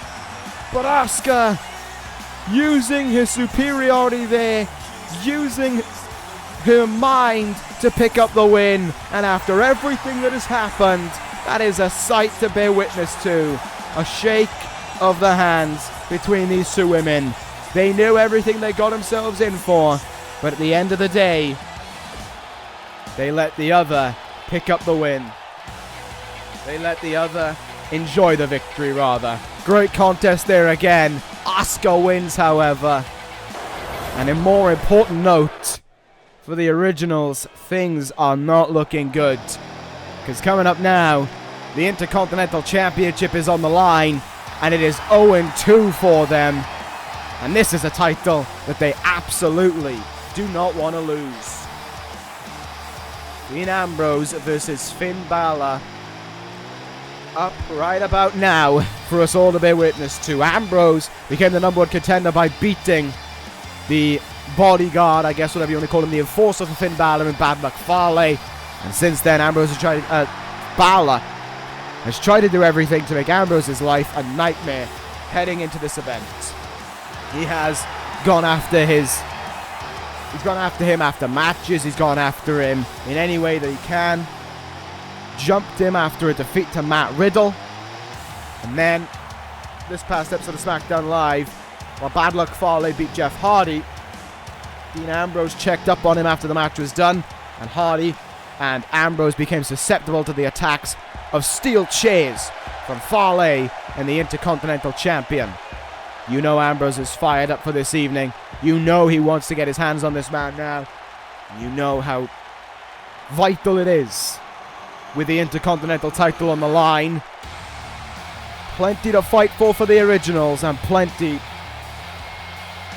that they don't want to give up either. Finn Bálor has arrived, and what a difference time makes for him as well. From fighting against the originals just 4 months ago to being by their sides today. The ego that has taken over Finn Bálor has been astronomical, and in a short period of time as well. Finn Bálor is not the leader of the originals, nor do we know who the leader is right now. But what we do know is that Bálor is the one whose name rings truest, whose name rings out the most with that term, the originals. It's almost like Bálor brought everyone together, brought Becky Lynch on board, and now here tonight, he looks to take control of SmackDown's Intercontinental Championship and keep it as his. Defeated AJ Styles at Fastlane to win the belt, courtesy of Fale. The match never really got a chance to get started. Styles has not been seen since then. He's been on the shelf with an injury, courtesy of Fale and Bálor's work. Now here tonight, however, Ambrose is ready, and you can tell that he is just waiting to hear the bell strike 3 times, this match to get underway, and a whole boatload of fists to start flying from the lunatic fringe. There is no doubt that that is going to be the case. Bálor can have the smirk on his face as much as he wants. He can feel as egotistical as he wants. The fact of the matter is, he is a few short minutes away from either walking out of Houston with the Intercontinental title or without it. This can either be... This night right now is looking like a bust for the originals. And Finn Bálor is more or less the only thing left for making it a clean sweep against them. Both champions have already lost. Will they lose again here? And will they lose a title? More importantly, there's an answer that we are about to find out. Ambrose is ready. Bálor seems to be getting in the zone. Maybe. Might just want to be really egotistic again as well. You never really know with Finn Bálor. But here we go. Crowd is amped up for this one, as am I. Who is going to take home that Intercontinental title? Let us find out in just a moment. Bad Luck Fale on the outside. Referee definitely want to keep his eyes open for him. You never know what Fale can do. You can get involved in a match so quickly and turn it up on its heels and screw you over. And if that happens for Dean Ambrose, it's going to be a damn shame, no doubt about it. Here we go, though. Ambrose, Bálor, and we begin. Look at that chop in the chest there by Bálor right from the get-go. Ambrose, though, not interested. Pushing him away, and a hard lariat coming out of the gates there. Neck crank right after it. Ambrose certainly launching himself right up Bálor right now. He just wants to... He's been waiting a very long time for this evening to arise. He gets the chance right now. A few weeks ago on SmackDown Live, they did meet in a tag team match, and it ended with Ambrose getting the pin on Bálor, courtesy of the Dirty Deeds. If that happens again here tonight, the title changes hands. And I think a good number of us would be very happy because of it. Flying forearm in the corner. Bulldog follows up after it there by Ambrose. And the work keeps on going here for Dean Ambrose now. Into the turnbuckle goes Finn Bálor once again, but he counters out that time. Hard DDT for Ambrose to feel the impact of. Irish whip off the ropes, duck under. Went for the drop kick, but Ambrose just kept on running past. Looking for a slam of sorts there. The smaller frame of Bálor enabling him to escape that hold. Flying forearm. Bálor is in control now and putting the boots onto Ambrose. Now feeling like he has a good degree of control of him as well. Good counter though from Ambrose, telling him, no you don't. Ambrose recently rejoined the SmackDown Live roster. Move made by the SmackDown General Manager, Christian James, as was this match here tonight. Now we wait to see if his decision will pay off with Dean Ambrose. Cover made there by Bálor, counter one. Not really, it's mostly been strikes and a feeling out process of sorts in this one right now. Neither guy, as much as they want to hurt the other, really wanting to stretch too far in that regard, because they could end up making a crucial error that could be capitalized on. Ambrose up on the top rope though. Here we go. Elbow drop to a standing Bálor.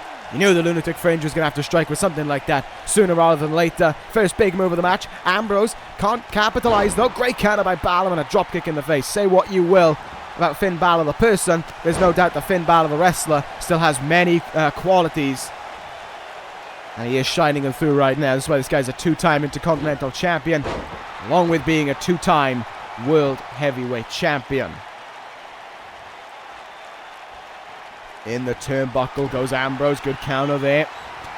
Back elbow as well, and certainly feeling the effects of that one was Finn Bálor.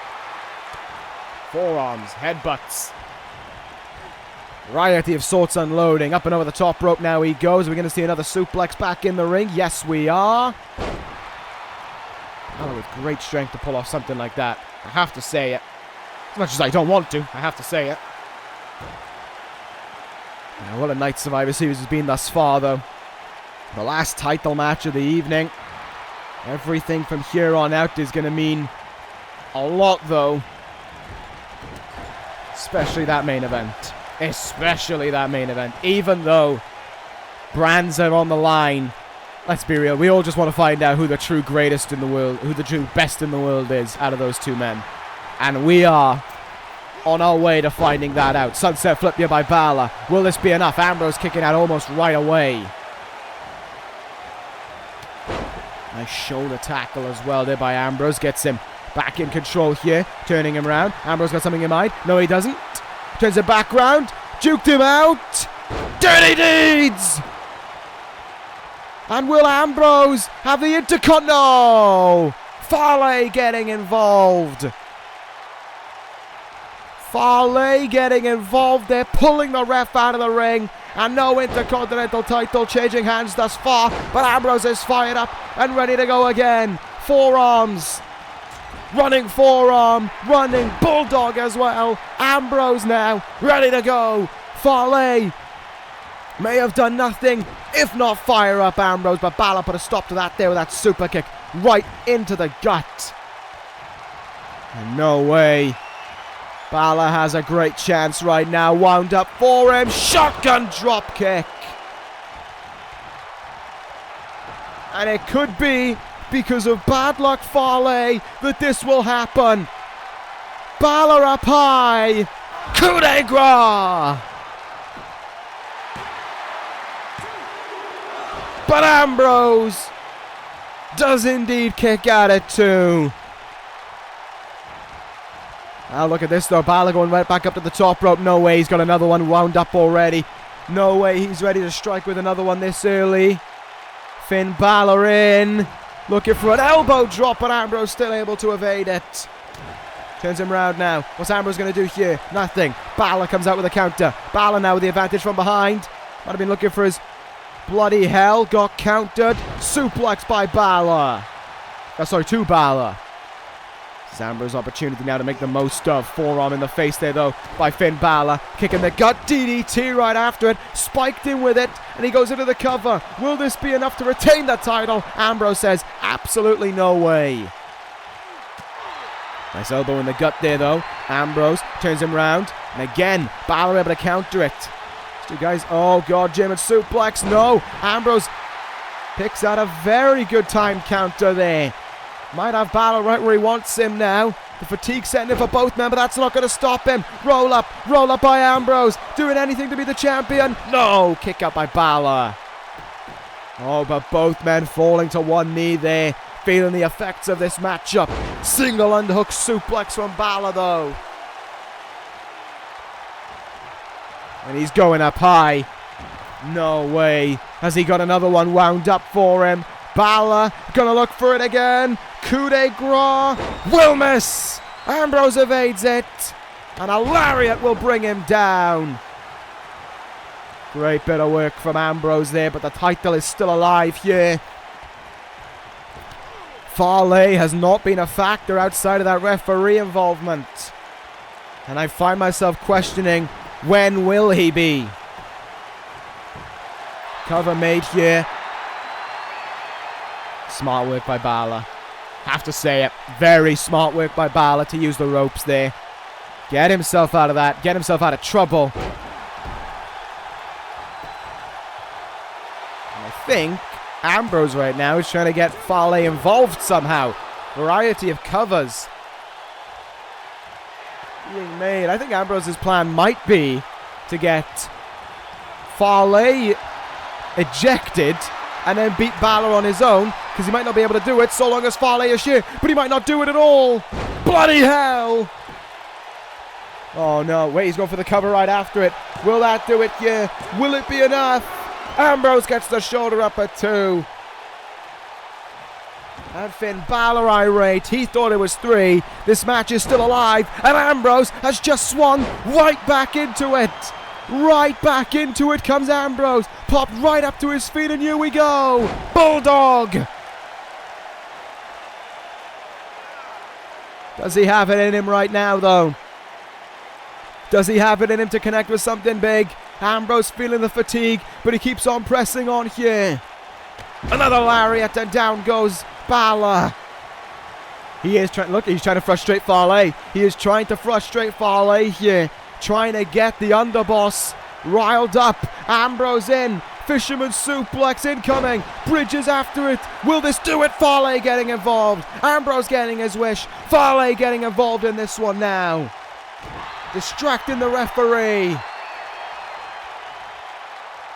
And Bálor in with a counter there. That could have been it. That could have been all that Ambrose needed. But Bálor rolling him up. Bálor rolled up Ambrose. And Bálor steals one. Ambrose's plan didn't work. He tried to play coy. He tried to get Fale ejected, and it cost him. He focused too much on Fale. And just when Fale struck, Ambrose was done for almost.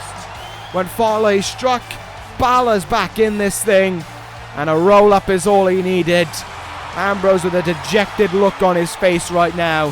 Far from the same can be said for Bálor and Fale, who have saved what was otherwise a horrific night for the originals.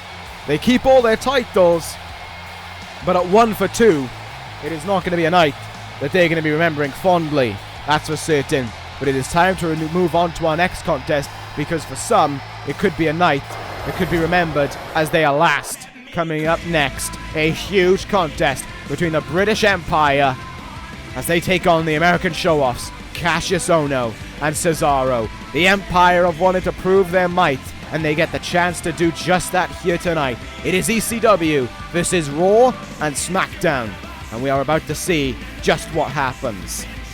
This is the big Survivor Series match of the evening that we know this pay-per-view for. And let's see if it will deliver or not. This match came about in a variety of ways. Let's be truthful with ourselves here. But now, as the crowd sets itself in, we prepare for what is a huge Survivor Series match. Huge implications on the line for it as well. And without a doubt, a match that neither side can afford to lose. Representing the American Showoffs and SmackDown Live is Dolph Ziggler, his tag team partner Cody Rhodes, of course. SmackDown was dragged into this when the British Empire said that they were putting their challenges out to all brands in this universe, to SmackDown and Raw more specifically.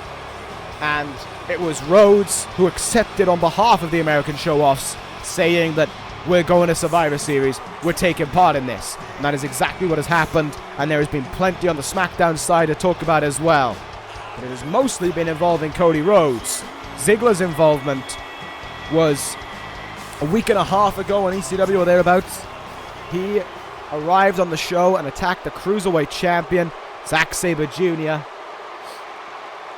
before his match could even begin, which was a very, very interesting revelation, to say the least. Whereas this man, Cody Rhodes, has had quite a lot of involvements with these guys. Rhodes, as I said, was the one who accepted the challenge. But Rhodes has also been the one to feel the most effect of the British Empire. He was attacked by Zach Gibson on an episode of SmackDown Live, and on this last episode of SmackDown Live, the show closed off the year with Cody Rhodes and Neville fighting backstage in the parking lot. Security eventually pulled them apart, but not before they got in plenty of shots on one another before here tonight. Absolutely am ready for this contest, though. Cannot say anything other than that. I have said this on a number of occasions heading into this event, and I will say it again. The British Empire are a part of ECW, yes. Does that mean that they represent what I view as ECW? No. Not for an ounce of a moment, do they? I have to say that. This isn't something that I'm siding with. There is a strong part of me that wants the Empire to lose. Let me just say that. Nevertheless, here comes Kassius Ohno towards the ring. Ohno was almost the kickstart to all this. It was Ohno who had celebrated a victory over Jinder Mahal, I believe it was, on Monday Night Raw, when Drew McIntyre came out of the gates and attacked him. A Claymore kick on the outside, and there the threat was sent to everyone. Ohno was used almost as the scapegoat to prove the point, but they should have realized something about Kassius Ohno. If you try and drag him into something, Ohno's going to get himself involved in that something, because that's what he wants to do. Ohno wants to fight, and he will fight. And for the first time in years, many, many years, the duo known as the Kings of Wrestling reunite. Cesaro and Kassius Ohno, for one night only it may be, reunite under the Survivor Series banner. And Cesaro, credit where it's due to him, stood up for his friend as well when he needed it the most. It was Cesaro who went to ECW the same week as the attack on Ohno and locked his former friend Neville in the sharpshooter. If there's anyone who knows anything about Survivor Series matches, it is this man. 2 years ago at this very event, the New World Order was trying to hold this whole place hostage. And it was Cesaro who was a part in ending it.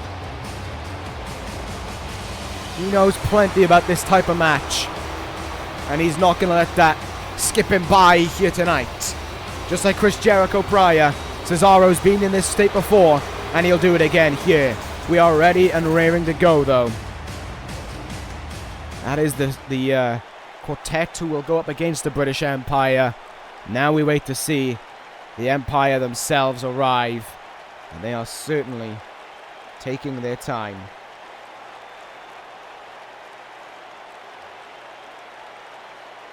Nevertheless, this is going to be a very, very heated confrontation. I don't doubt it. I don't doubt it. I believe it was a few weeks ago as well on Monday Night Raw that Ohno and Cesaro were attacked from behind by the British Empire after a victory. And that certainly just continued to fuel the fires heading into this evening. And here we are. The British Empire are on their way. And there are three of them. Zack Gibson, Zack Sabre Jr., Drew McIntyre. Making their way towards the ring. McIntyre sent the first message. Gibson sent another. Sabre Jr. hasn't actually had any physicality outside of being assaulted backstage by Ziggler. But it all adds to this match, there's no doubt about it. As they make their way through the crowd here this evening to maybe send their point a little bit further, they are all ready for this evening's action. Sabre Jr., the Cruiserweight Champion. As you can tell, McIntyre and Neville, formerly the ECW Tag Team Champions.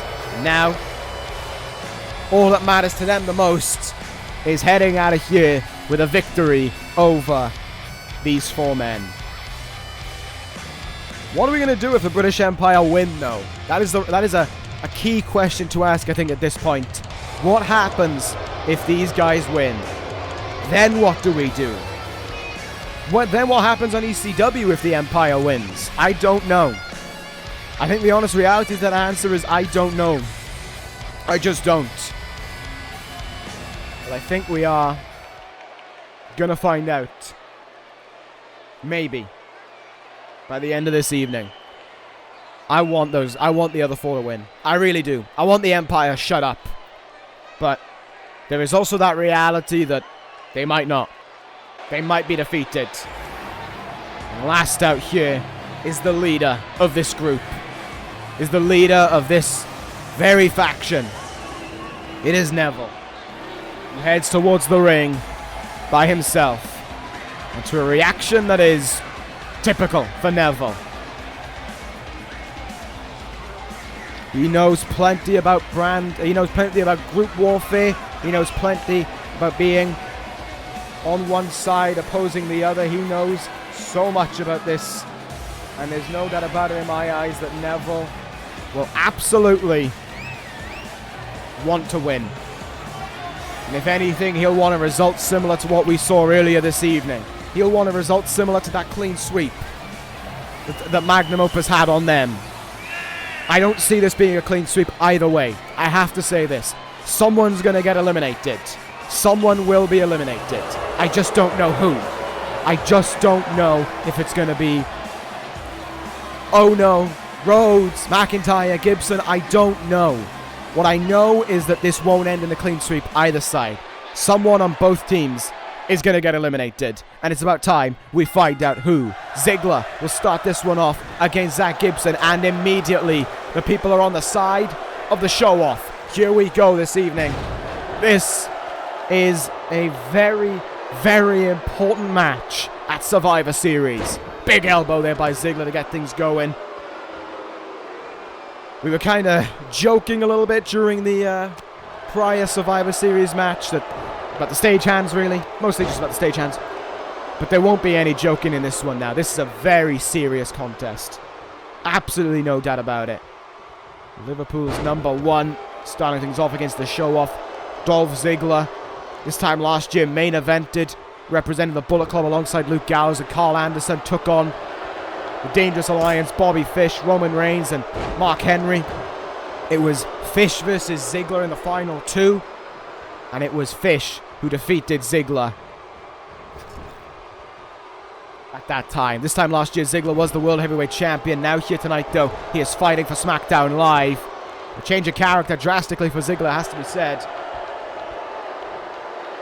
And Gibson in trouble here in the early stages, which might be a good thing. Gibson, the newest member of the Empire, only joined it just over a month ago. But he has had his part to play, as I've said, in leading up to the Survivor Series matchup. Ziggler set up and over the top rope there. Gibson getting one over on him. And backing up here, tag made. In comes the Cruiserweight Champion. Sabre Jr. entering the ring now. Let's see what things will happen here. Ziggler going to tag out. Cody Rhodes going to come in here. Going to be the first confrontation between these two guys. Ziggler wanted no part of the man. He's already got one up over. Super kicked him into a locker room, did Dolph Ziggler. Rhodes and Sabre Jr. in the ring now. Both men with a good deal of success in their careers. Rhodes, a former Intercontinental, United States and world champion. Zack Sabre Jr., two-time Cruiserweight champion. Currently in his second reign. Both guys very well talented as well. Falcon Arrow suplex there by Sabre Jr. Of course, What makes Sabre Jr. so dangerous is he keeps himself deliberately at this weight so that he's lanky, so that he's agile, and he can use all of his height and his length to his advantage and to wrap up his opponents in submissions that you just wouldn't know could exist. And that is something that I think Ohno and Cesaro might be in good nick against it, but Ziggler and Rhodes aren't. They haven't fought anyone like that. They haven't. And that's what makes Sabre Jr. so dangerous, is that when you fight someone like that, you still don't know how to overcome someone like that. When you fight a brawler, you get a general idea of how to overcome every brawler. But a technician, a submission specialist like Sabre Jr., it's tough. Because of how almost one-of-a-kind Sabre Jr. is in everything he does. No one else does moves like Sabre Jr. in terms of submission. That's what makes him dangerous. Tag made now between the two Zacks. Gibson in there. Wheelbarrow suplex, following that butterfly DDT. Rhodes on the back foot here. Big strike there. Nasty jab in the face, has to be said. Good uppercut following up after it as well. Good counter though. Running bulldog there. Now it's kind of been trading back and forth, has to be said. Either side really picking up a strong advantage over the other in this one thus far. Rhodes going to look for a suplex of sorts. Will he get it? Yes, he will. Dumping Gibson face first there. Kick in the gut. Wait a minute. Rhodes looking to strike early here. Rhodes looking to get one out. Din's fire. Connects. Cody Rhodes, though, not going to look for the cover, but he is going to look for it. Oh, that's going to do some damage on the arm of Gibson here. Pulling on it back. Gibson in dangerous trouble here. Zach Gibson, his arm twisted. One arm having all of Cody Rhodes' weight put on it. Rhodes thinks he's got enough here. And Gibson taps. Gibson taps out. And the British Empire are 4-3 down.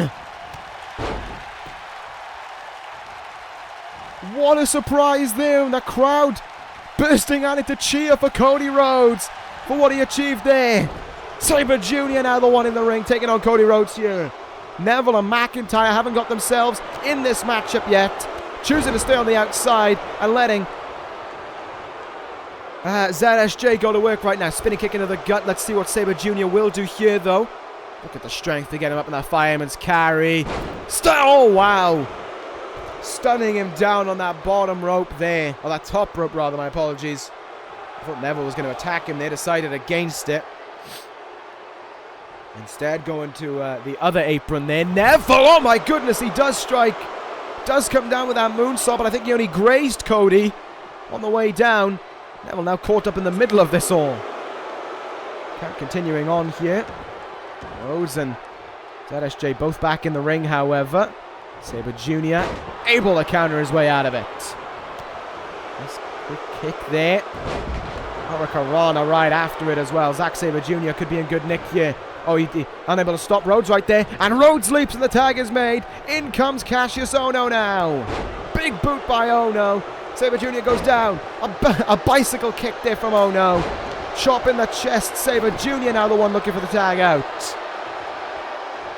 Ohno hitting the ring and immediate impact being felt there. Cravat suplex. And suddenly, things aren't looking too fresh for the British Empire.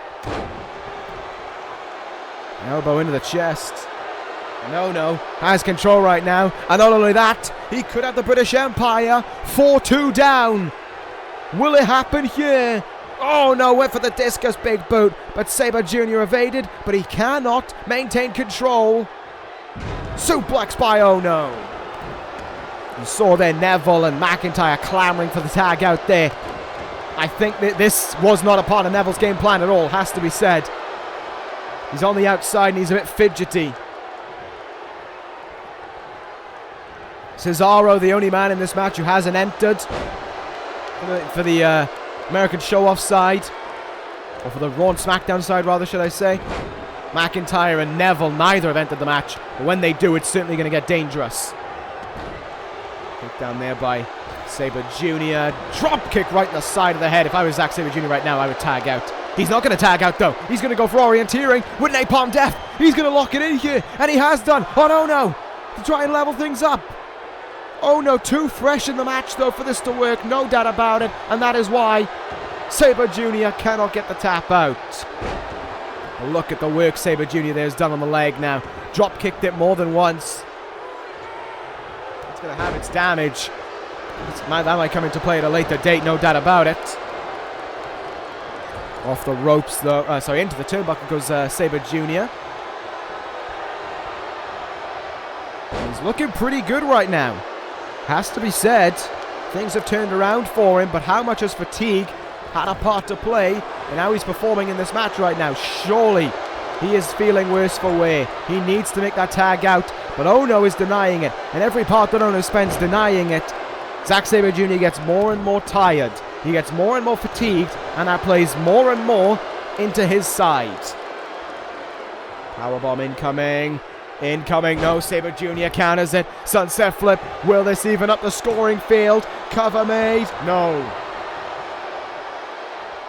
Sabre Jr. though doing a great job of controlling the ring, keeping Ohno here, denying the tag being made, and here comes the leader of the Empire. Neville in now. And just as before, butterfly DDT, wheelbarrow suplex. Neville hits the ring, so too does Cesaro. Here we go. Former friends, now rivals. A battle is on between these two. Uppercut misses. Enziguri down Cesaro.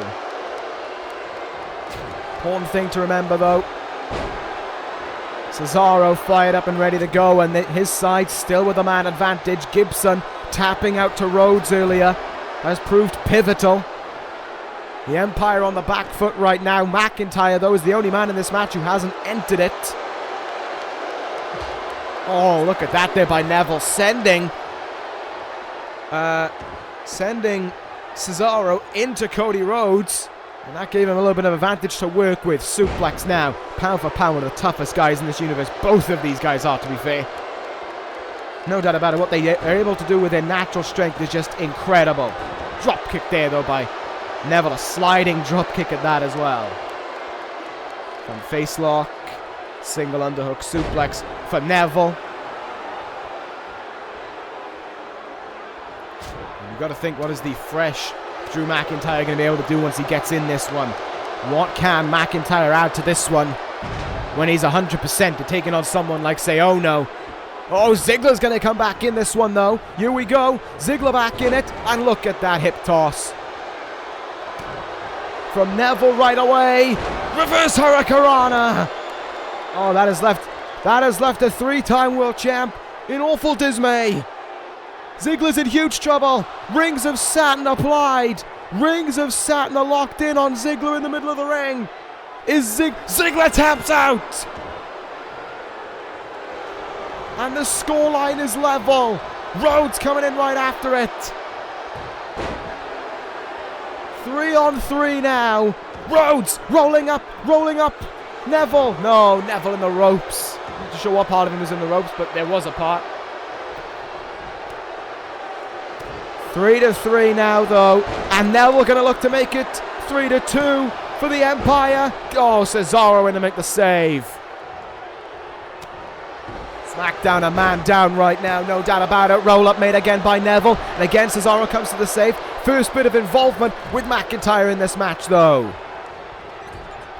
In the turnbuckle we go. No tag going to be made into Zack Sabre Jr., but a tag could be made into Kassius Ohno here.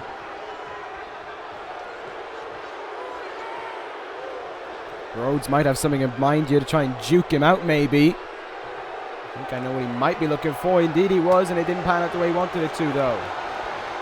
Rhodes unfortunate there to not get what he wanted and now sent it to the turnbuckle.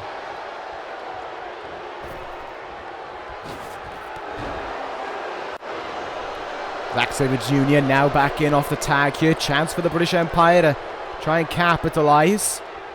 One thing's for certain is that there's going to be another Zack in this match who's going to be wishing that he did a bit better, and that, of course, is Zack Gibson.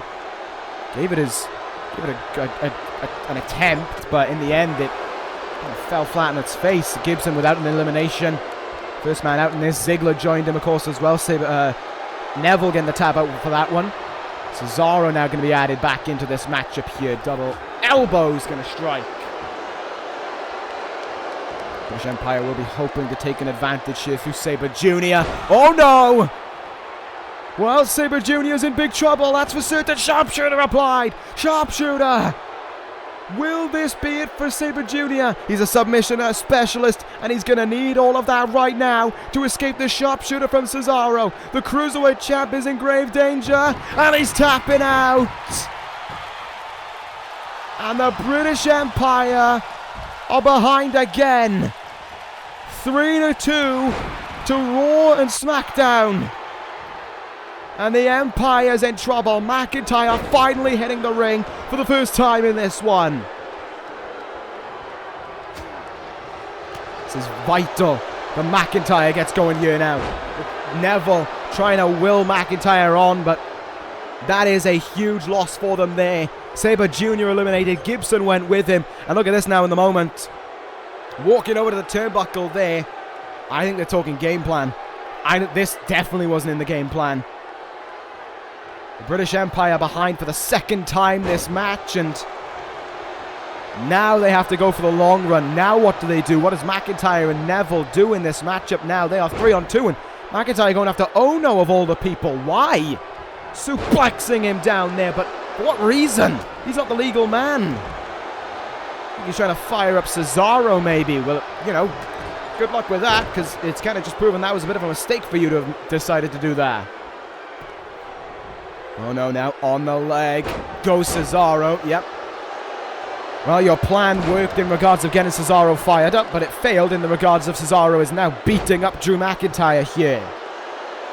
Well, I think a mistake has been made for the Empire in regards to the 2 eliminations they've lost is fatigue. Think of how long we saw Gibson and Sabre Jr. in that match. They were in this match for a while. And if McIntyre does the same, and it's Neville on his own, there's a chance that Neville might not survive. Headbutt there, though, for McIntyre. Big move hit there. Great chance for him to try and level the playing field, but sending him into the turnbuckle again. For what reason? Oh, he's going after Ohno again. Again, he sends Ohno off the apron there. Cesaro, I think, saw that. Fights back and hits an uppercut. Tags out here. I think he wanted to tag in Ohno, but he's not on the apron.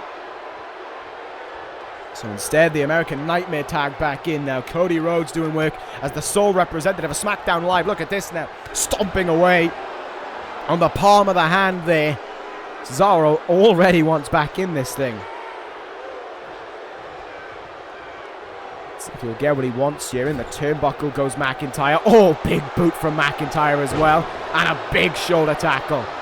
Sends Rhodes down. McIntyre again, sending Rhodes into the turnbuckle. Turning him around. Why is he so obsessed with being in there? It's like, oh, is he going to go? Nope, that's definitely not somewhere where you go to talk game plan. Perhaps trying to fire them up. Fez press takedown now on Rhodes. Strike after strike unloading away into him. Next, Cesaro has had a chord struck with Drew McIntyre. That's for certain. McIntyre doing a good job of frustrating Cesaro there, but as we've already seen, perhaps not his wisest decision. McIntyre again backing out from the turnbuckle. Wow, look at that there from McIntyre. That is exceptional work there. And he misses then in the turnbuckle, hitting nothing but the pad itself. McIntyre now in a bit of trouble because he's backed up against their turnbuckle. And there we go. Tag to be made. Cesaro coming back in this one. Surprised that Ohno didn't want a piece of the puzzle. Double back elbow there. Cesaro now has McIntyre in his clutches. Went for the big boot. Missed it. Shoulder tackle and down goes Cesaro. Wait a minute. McIntyre could turn things around for the Empire. Claymore kick to Cesaro to level the playing field again. Yes! Rhodes just an inch too late, and it's 2-on-2. McIntyre and Neville versus Rhodes and Ohno. Look at this now. I think more game plan is being talked through. Is Neville trying to tell McIntyre to stay in it? Honestly, I think now would be the best time to tag out. When you are back to a level playing field, McIntyre just got the elimination, but instead he's staying in this thing and he's wearing himself out now. Oh no, wait, maybe they wanted a double team move. Maybe they wanted Ohno to eliminate next. It hasn't gone the way they wanted it to. Backfired there. Ohno with the counter, finally in the ring, able to get his hands on Drew McIntyre here. He's having the arm of the big man as well. McIntyre, though, fighting his way out of that one. Powerfully done as well. Sent up and over that top rope and to the outside. And we're going to be getting his hands on him out here now. There is nothing nice out here, nothing soft to hit. It's all going to hurt you, that's for certain. And Ohno just felt the full receipt of that. Into the ring pole he goes. McIntyre way up high. McIntyre up there and deciding not his wisest decision to stay up there. Don't want to risk it. Not when he's put in a long shift like he has. These last 5 or so minutes have been purely Drew McIntyre. Neville wanting the tag in there, but unable was Drew McIntyre to make it. Already gone from this match, Zack Sabre Jr. and Zach Gibson from the British Empire. And Raw and SmackDown side, Dolph Ziggler of SmackDown Live and Cesaro just a moment ago from Monday Night Raw. Level playing field right now, still plenty to play for though, no doubt about it. Irish whip into the turnbuckle. Tag made now, Neville back in this one. Finally. How much work has that done on McIntyre is the question, I wonder. Neville, fresh man here, but Rhodes is back in. And here goes Cody Rhodes now on Neville. There's one clothesline. There's a second for your trouble. And incoming, third clothesline as well. Cody Rhodes doing a pretty good job after coming in off that tag, no doubt about it. Rhodes lining up the leader of the British Empire now. Striking big. Oh, really striking big. Din's fire! No way. McIntyre is in big trouble here. If it happens, cover. Neville's eliminated. It is 2-on-1 for the British Empire. There is a 2-on-1 deficit for Drew McIntyre to recover from. And the leader of the whole group just was eliminated. Oh my goodness. Wow. We might be witnessing the last few moments where the British Empire has any namesake value to it or has the idea that it can continue bragging. They are 2-1 down right now. Rhodes with his second elimination here.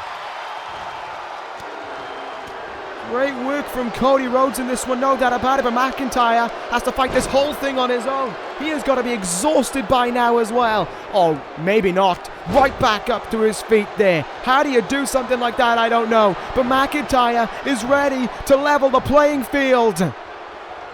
Claymore kick. Cover on Ohno.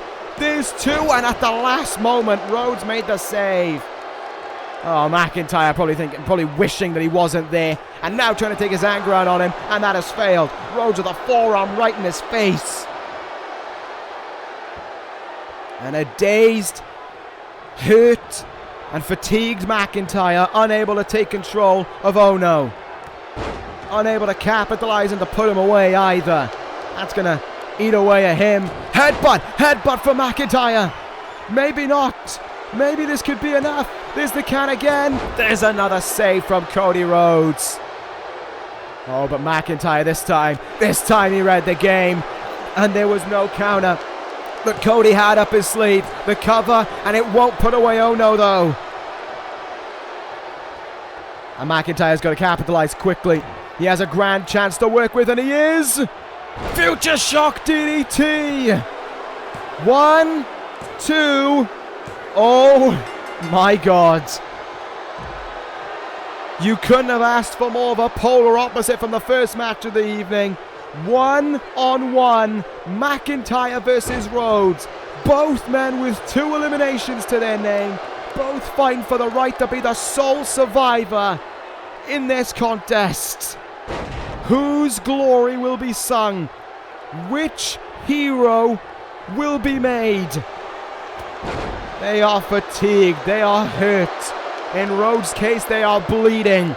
But they are fighting on still for victory, for their cause. This is what it all comes down to. Who will be the sole survivor of this contest? McIntyre, look at him. Both men right there just showing the signs of this whole thing. McIntyre hunched over, slow, hurt, gasping for breath. Cody, dazed, dizzy, just fatigued, all sorts of it, but they're both still fighting right now. Neither able to get an advantage over the other here. This is what it is all about.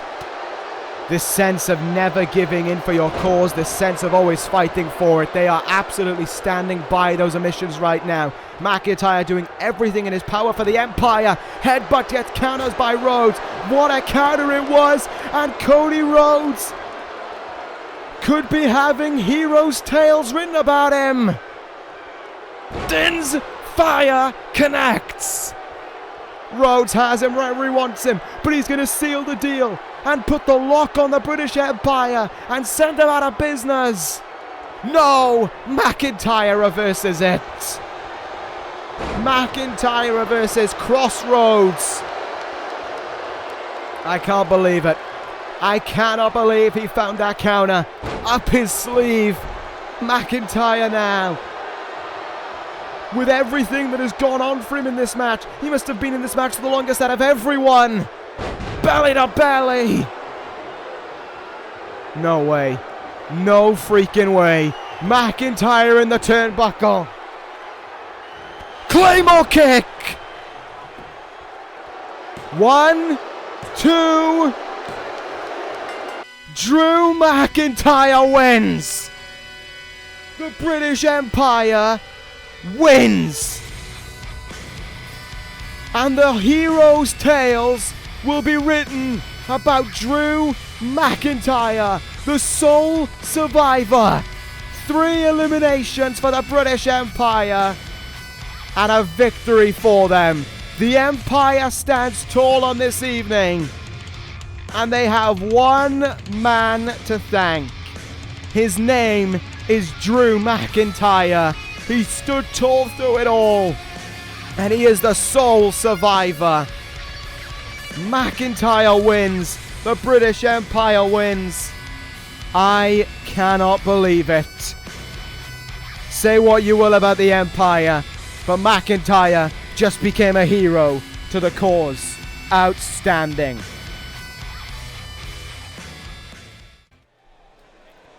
I don't think we're going to be able to get over what we just saw for some time, in all honesty. That was, like I said, a star-making performance for Drew McIntyre. Something that I don't think he'll ever be able to forget, and something that I don't think I'm going to be able to forget either. Nevertheless, let's move on to our next contest of the evening. Here we go. Samoa Joe, Adam Cole, Hiroshi Tanahashi. Triple threat match to determine the next #1 contender for the world title of that respective brand. The way this works is simple. Samoa Joe represents SmackDown Live, Hiroshi Tanahashi represents Monday Night Raw, Adam Cole represents ECW. Whoever wins gets a shot at the world title at the next brand exclusive pay-per-view. So if Joe wins, he's next in line for the WWE Championship. If Hiroshi Tanahashi wins, he's next in line for the World Heavyweight Championship. If Adam Cole wins, he's next in line for the ECW Championship.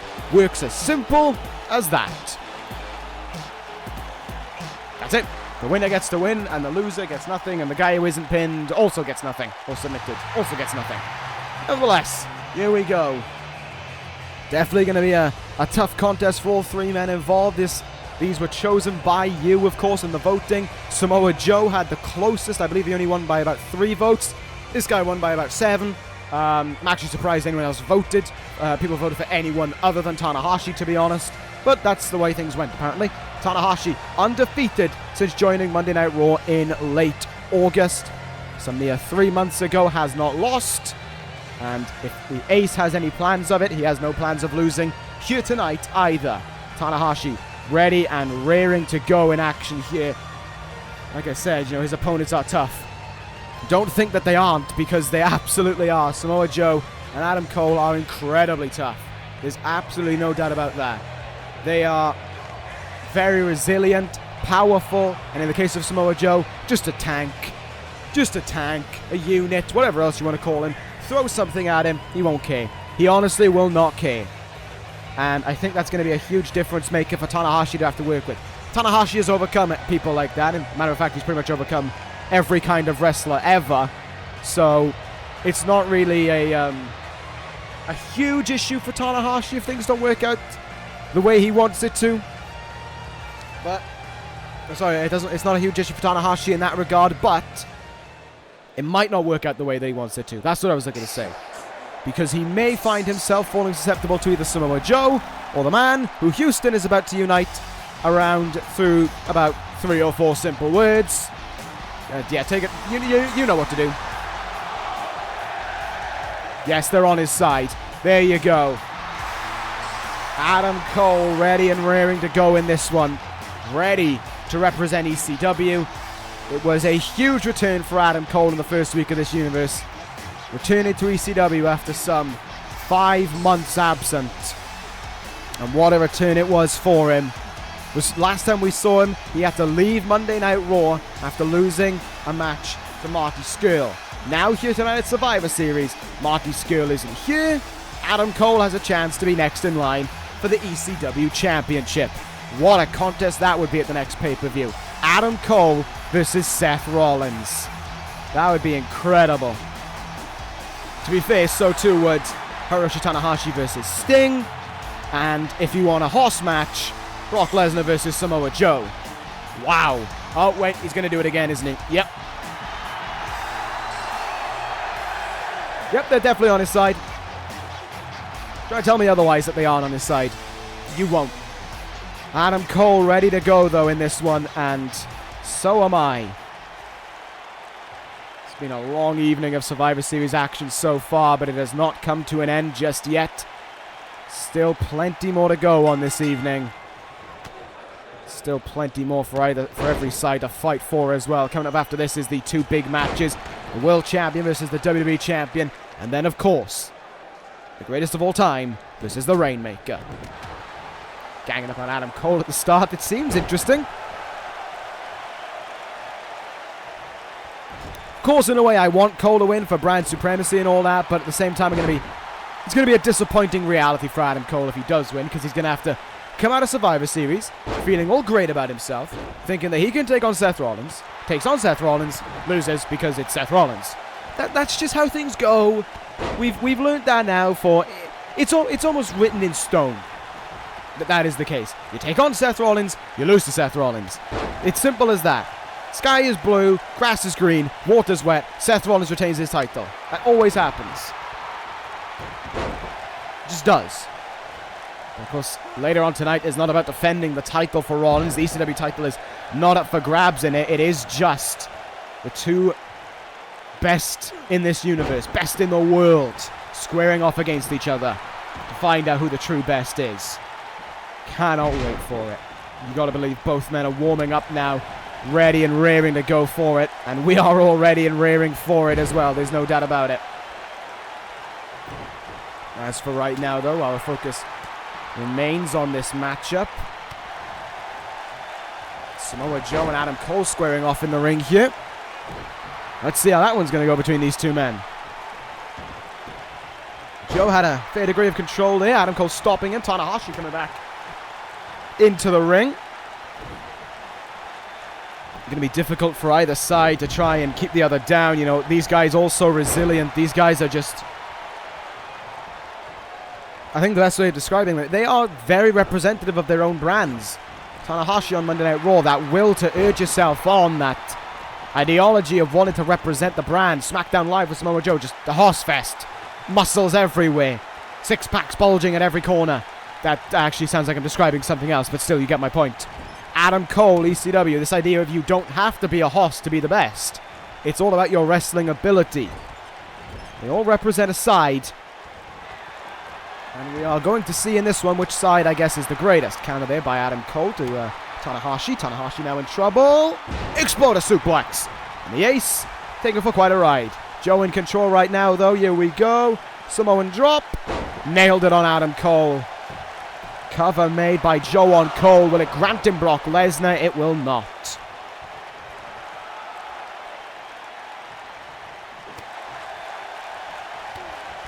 Tanahashi, good strike in the gut there. What are we going to see from the Ace now? Cross-legged.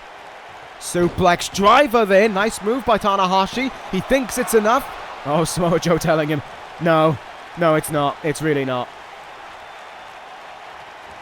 Elbow in the chest there by Tanahashi. Adam Cole looking on there. Perhaps not his wisest decision. Cole Should have got a move on there and try to keep on fighting. Back elbow. Nope, not happening. Oh, that is happening, though. Big knee in the face by Adam Cole. Joe is down right now, and Cole, you better believe, is going to try and use that to his advantage. Raking the forearm now against the face. And it irritates his opponent. Adam Cole, brainbuster right down on that knee. Into the cover he goes. Adam Cole hoping it was victory, but I think Joe's foot was in the ropes there, which is why it was not. Tanahashi back in the ring now. What can the ace do here? Send Adam Cole for a trip on that rope. Joe getting in the way for Tanahashi a little bit, but there. The ace going to go for the cover, though. Will this be enough for him? Will he put away Cole? No. He's feeling pretty confident about it. Letting the air guitar strum out a little bit here, but Tanahashi, you might want to keep an eye on what's behind you and not about what the crowd can. Oh, never mind. Samoa Joe also wants to have a piece of Adam Cole, apparently. Would have thought jumping the ace from behind would have been a sensible idea there, but I guess not. Tanahashi, dragon suplex. No, straight jacket. Great work from the ace. Wow. Tanahashi, a true once-in-a-century talent for that reason. Goes in for the cover. Maybe he thought the bridge wasn't going to be good enough to get the victory. Both men are down. Tanahashi. Don't call for them to get up to their feet. Try and get the victory here.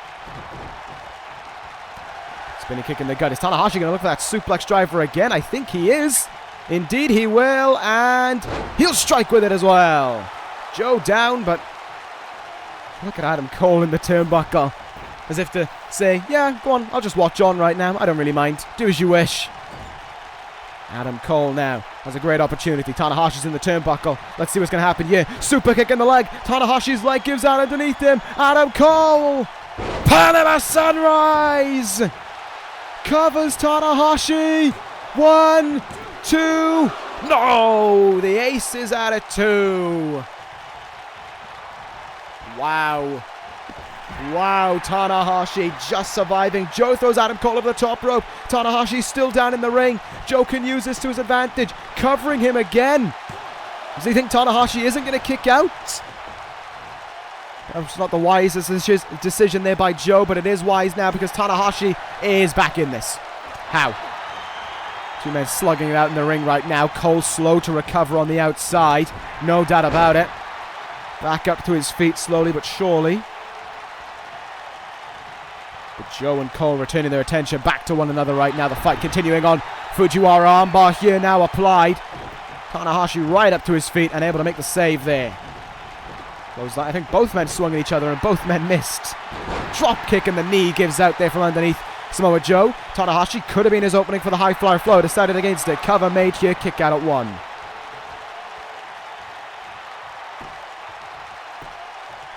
Tanahashi trying to take control of the arm there, but stopped by Joe. Forearm in the face.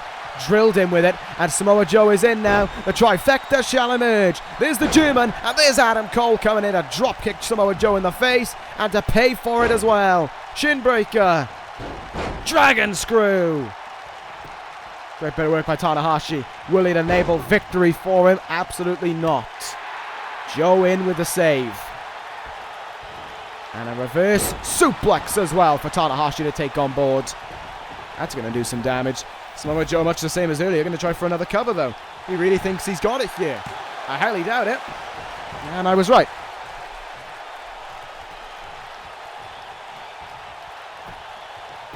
The only big move, really, we've seen in this matchup was the Panama Sunrise from Adam Cole. Haven't really seen any kind of a twist and shout or a sling blade. We were about to see the trifecta of suplexes from Samoa Joe, but that got stopped by Cole, and Tanahashi hits the ring now and stops whatever Cole was looking for.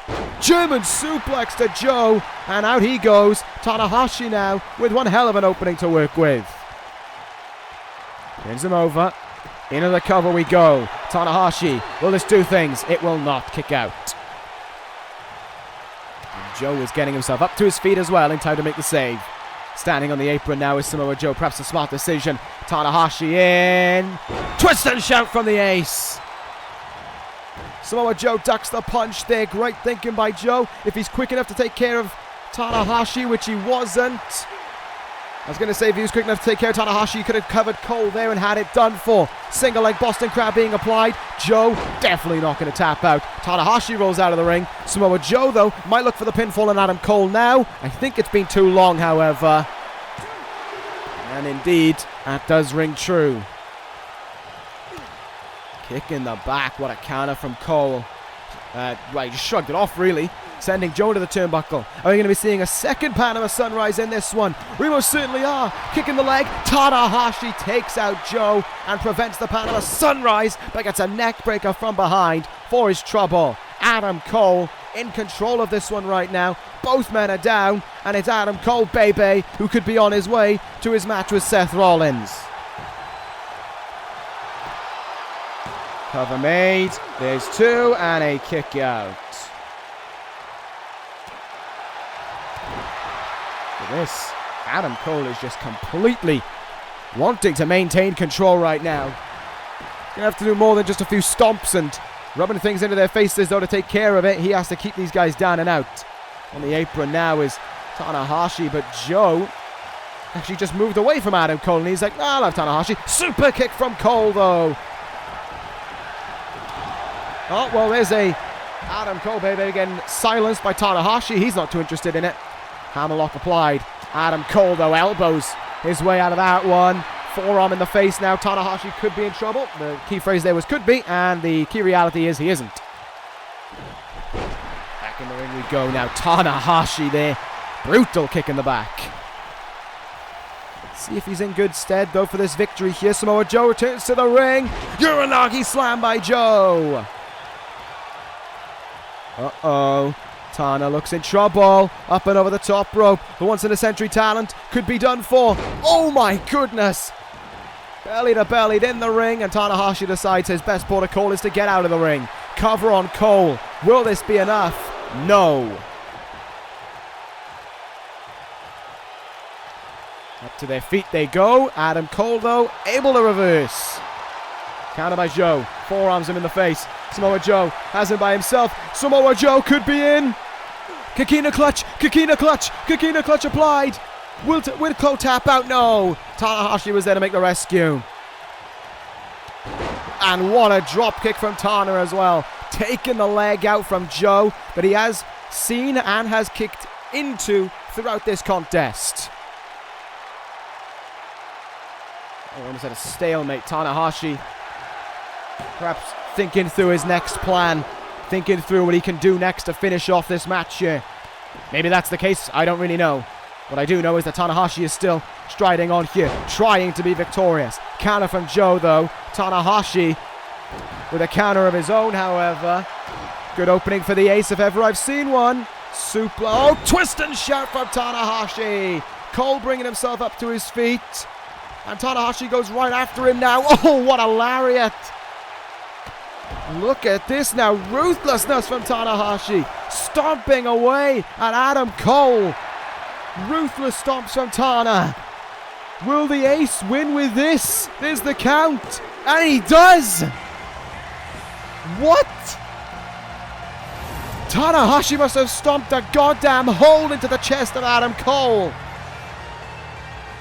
Because Cole didn't even show signs of kicking out. Maybe it was exhaustion. I don't know. What I do know is that Tanahashi is still undefeated in the big stages and still undefeated at pay-per-views as well. 2-0 at pay-per-views, and who knows what to know when it comes to Monday Night Raw. But what I do know, Hiroshi Tanahashi will face Sting at the next Raw exclusive pay-per-view. We are on between Ace and Vigilante. That's going to be a great one, no doubt about it. Congrats to Tanahashi on that one, but I also know that what is coming up next is going to be a great one as well. Speak of him, well, here we go. Raw versus SmackDown Live. World Champion versus WWE Champion. Sting, Brock Lesnar. This one's going to be a great one, absolutely no doubt about it. These two men have done everything in their power to soften up the other before this event, but you never keep down either of them. But one of them is going to have to tonight. Let's see how that all came about right about now.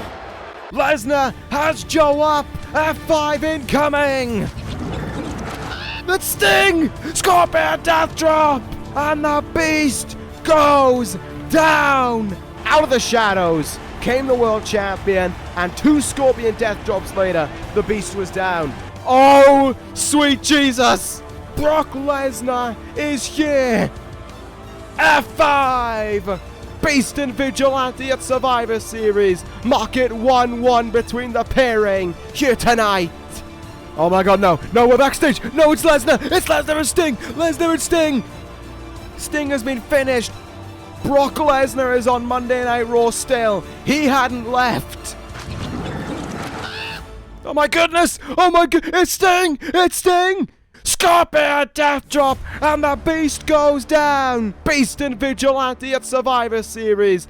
The fight shall commence.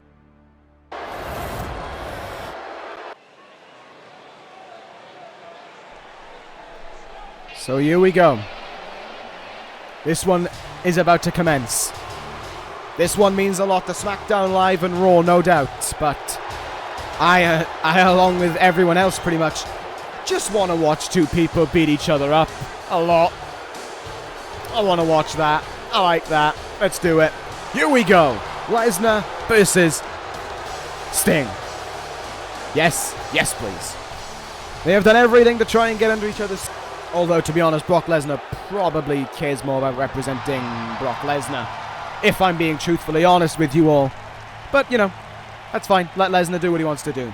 Here, though, comes the world champion of Monday Night Raw, and he bears the face paint of that brand as well. It is Sting, the 2-time world champion, who, as he said, is in his last run with that strap. Sting said the night after he won it at No Way Out, the Raw following it, he came out and he said, the night I lose this title is the night that I retire. Admirable by Sting. And he said every night from then on he fights for Monday Night Raw. And he fights for Raw right now. It was Sting who fired the first shot in this. Will it be Sting with that Scorpion Death Drop once more that could do perhaps an unthinkable right now and beat Brock Lesnar? Because whichever way you look at it, Lesnar has been unstoppable once again. 2 last man standings this year for Brock Lesnar, 2 victories. One of them, albeit under questionable circumstances, but outside of that, Lesnar's been a dominant force. But Sting, in some ways, has been his kryptonite. And I wonder if Sting tonight will inflict a lethal dosage to end it. Here we go, Sting and Lesnar, and the crowd instantly cheering on Sting as we get underway here. Beast, Vigilante, let's do this one. Look at that from Lesnar, though, that suplex right from the very get-go. Just showing absolutely no signs of letting up. Absolutely no signs of going about slowly in this one. It's just about swinging at each other. I think there's going to be a polar opposite to the main event we're going to be seeing coming up next. This is just 2 guys. This is like Goto and Sullivan from earlier. Just, let's fight. Let's do it. Sting in the hands of Lesnar right now. Suplex attempt. It will just stay as that because Sting is the one who gets the suplex off instead. Good work there. Lesnar up to his feet at a fairly quick pace. But he's about to go right back off it, I think. Snake eyes. And there it is. Lesnar goes down again. Sting taking good care of business right now. Good shot in the face. Let's see what will happen right now. Oh, what a counter there from Sting. So much speed in it. And a slam there. Sting is taking good care of Lesnar in the early stages of this match. Look at the strength. No. Brock counters it. DDT.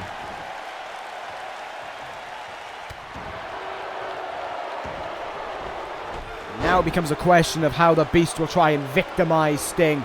How he'll try and beat him down with an onslaught that Sting can't recover from. But the reality is that Sting is absolutely recovering from it right now. And he's hanging on in there and he's still fighting. Elbows, kicks, strikes, whatever Sting can muster up right now, he's going for it. But Brock able to stop him. Hard forearm. Belly to belly though, denied.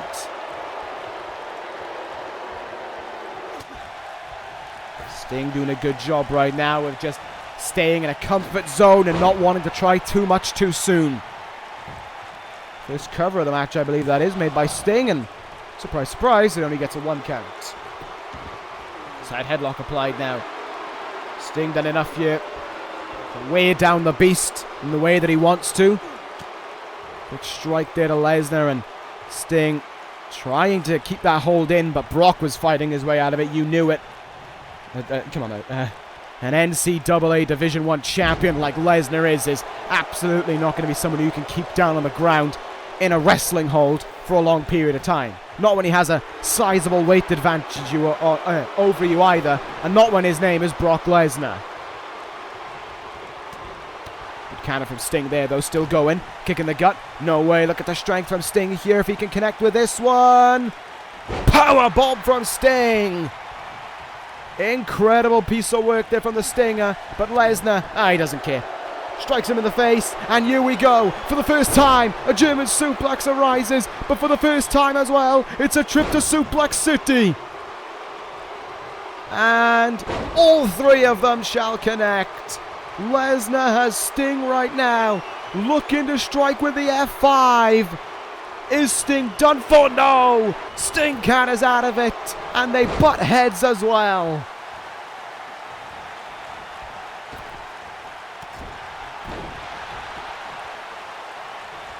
Not only great work by Sting to survive there, but great work to get the offense going right after it. Sting now! Scorpion Death Drop! Scorpion Death Drop, but look at Lesnar. Just turned over. Sting knew that's not enough. He knew right away it wasn't enough because Lesnar turned over onto his stomach. He stopped the pin, and you knew even if he turned him over, he was probably going to kick out at 1, maybe 2 at a stretch. Sting firing himself up right now, and Lesnar firing a kick right into the ribs. Sting, though, here he goes. Lariat. Lariat. 3 of them in a row, and the Beast stumbles to the turnbuckle. Sting in. Stinger splash. Calling him up to his feet. Will he look to strike a second time? Can Sting do it again? No. Lesnar this time stops him. And another belly to belly from Lesnar. Shows you the difference in these two men when it comes to getting back up to their feet. Lesnar right away. Sting is on the back foot every time he goes down. And look at this now. Not even trying was Brock Lesnar.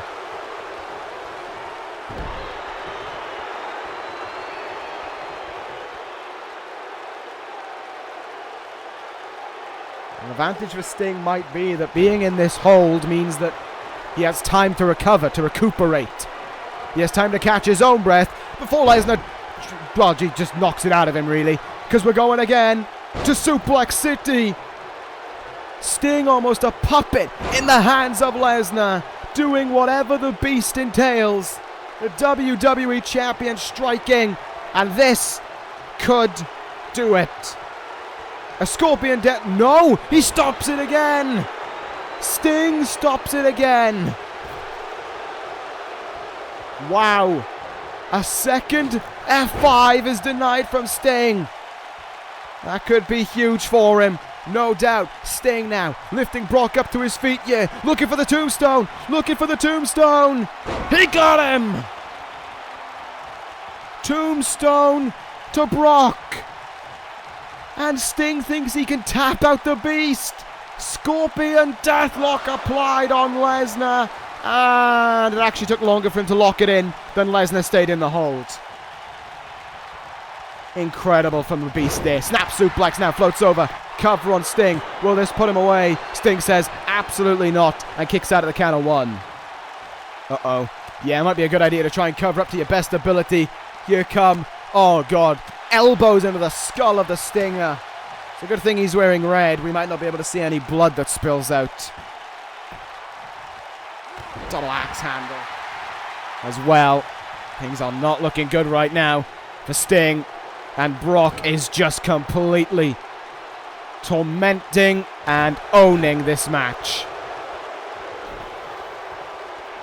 Sting in big trouble. Cover made again here. Lesnar going to try and put this away. Sting again kicking out though early.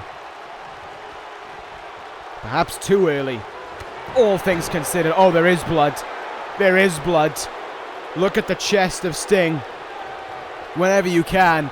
That is covered in blood. Lesnar cut him up, and he cut him up bad. There is blood all over the chest of Sting. There's probably blood mixed in with that face paint as well. The Beast struck hard on Sting. Oh, this isn't getting any better for him either. Another deadlift power bomb. And will this be enough? 2 in a row. And Sting kicks out right away. But Brock, he almost likes it. Brock is like, okay, that's fine. Let's keep going. Oh, Lesnar's going to keep on going to the outside, and Sting is fired up and now. The blood on Sting's face doesn't make a difference to him. What does make a difference is winning this thing for Monday Night Raw, beating Brock Lesnar. But Lesnar just beat Sting's head into the ring pole. This is like so many Lesnar matches. You watch the guy get something in and you hope for them. You think this could be it, and then Lesnar just stops them and they don't get up to their feet because Lesnar's power just cannot be, it can't be put into a simple word or a phrase. It's something that I never want to ever experience. That's the simplest way I can put it. Fall away slam there, almost finished things. I don't know how Sting is still in this one at this point. It's been a long time since he got any big offense in. And now we could be nearing an end because a trip is on its way. For the 3rd time this contest, Suplex City is where we shall go. And there is no doubt in my mind, with all the blood dripping down his face and all the torment he has taken, that if Lesnar goes for an F5 and he goes for the cover, it's done for. Here we go. Sting tried. Sting fought, but in the end, he learned one simple lesson. Brock Lesnar cannot be beaten. F5. 1, 2, Sting kicks out at 2. And the Beast is now enraged. Oh, Sting, was that so wise? Was it so wise to try and keep on going here? Think of all the blood you are losing. Think of the beating you are taking. The cracked ribs you could end up with. The concussion you could have. No way. Sting fighting back. And Sting gonna strike. Stinger. Scorpion death drop to Lesnar. Oh my sweet goodness. He waited so long to hit it. And he did. And he covers Lesnar. Victory for Raw. No. No way. Lesnar says no way. The second death drop in this matchup. And it still isn't enough. And Lesnar with the counter. Achilles lock applied here. Imagine having the whole weight of Lesnar just locked around your leg. You are going to be screaming in pain. Sting isn't though. Sting just was it. Fights out of it. Atomic drop to the Beast now. I know what Lesnar has to do to win. It's very simple what Lesnar has to do to win. F5. What does Sting have to do to win? That might be it right there. Stinger splash. Sting might be loading up something big right now. Oh my God. He just threw him. He just threw him. And Sting, though, throwing Lesnar back down to the mat. These guys just don't want to stay down. They want to keep on fighting. This is about representing a brand to Sting and about just winning to Lesnar now. That's all he wants to do is win. Up to the top rope is Lesnar. Went for some kind of maneuver there. Lesnar got the counter to it, kicked him in the face, and fall away slammed him almost out of the ring. Sting right back up to his feet, however, and he's going right back down for the 4th time. That is number 11. And this is number 12. 12 German suplexes in this contest. And Lesnar picks him up again. Oh my God, he hasn't stopped. Lesnar hasn't ceased. 14. 15 German suplexes. You've got one thing left to do. Do it. No. Brock wants to end it there. He wants to end Sting right there. 1, 2. Sting kicks out at 2. 15 German suplexes later, and Sting hangs on, and he's still up on his feet. He's still fighting until his last breath. Sting will fight. And the last breath was just drawn. Lesnar, F5. Monday Night Raw has been beaten by SmackDown Live, and Brock Lesnar has beaten Sting. Lesnar wins. Yeah, it was happening. Sting was doing everything in his power, but even against Brock Lesnar, everything isn't enough. And Lesnar showed why. Another win for the Beast. Another victory for Brock Lesnar. And now it begs the question, where does Lesnar go from here? Who else does he torment? Who else does he beat? Who else feels the wrath of the Beast? Oh, sweet goodness, that is a decision for SmackDown Live to make, no doubt about it. Brock Lesnar, your winner here. Sting beaten, but what a fight it was from him. No matter the odds, Sting was hanging on in there, and you gotta give him credit. But now, it's time. It is time. The main event of Survivor Series. Seth Rollins versus Kazuchika Okada, the greatest of all time, versus the Rainmaker. We have waited all night for it, and this is where it comes about. Two of the greatest wrestlers in the world. Which one is the better? That's all that matters between these two men, and that's all that we can wait to see. How has this one come about? The greatest. It's a term that everyone wants to be. There can only be one true greatest. When it comes down to it, people have to fight to be the greatest. Seth Rollins challenges Kazuchika Okada. We are on Rainmaker versus greatest of all time. Tonight, at Survivor Series, two of the true greatest in the world fight for that honor. It is Rainmaker versus greatest of all time. It is Kazuchika Okada versus Seth Rollins. And the main event of Survivor Series stares face to face with one another for the very first time. The potential greatest match in the history of this universe is just around the corner. But who can make the other one give up? Who will make the other one give in? Will the Rainmaker fall to the ways that have plagued him throughout the summer? Maybe try and sort out your own problems before you try getting in Seth Rollins' business. Or will Seth Rollins suffer a shock defeat? Rollins does not want that. Okada does not want that. Rollins wins. Okada loses. We will make it rain forever. One will have to suffer that. This is the main event of Survivor Series. This is what we've waited for. I'm like a giddy school kid. I'm like a giddy school kid going on a trip to somewhere I like. Oh my god. Here we go. Rainmaker. Greatest of all time. We've waited like 6 weeks for this. But it feels like an eternity. And the question will finally be answered. Who is the best? Kazuchika Okada or Seth Rollins? Is this SmackDown versus ECW? Yeah. Do I care? No.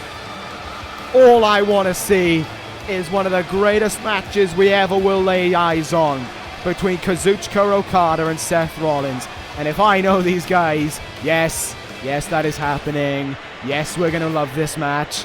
Yes, we are all ready for it, no doubt about it.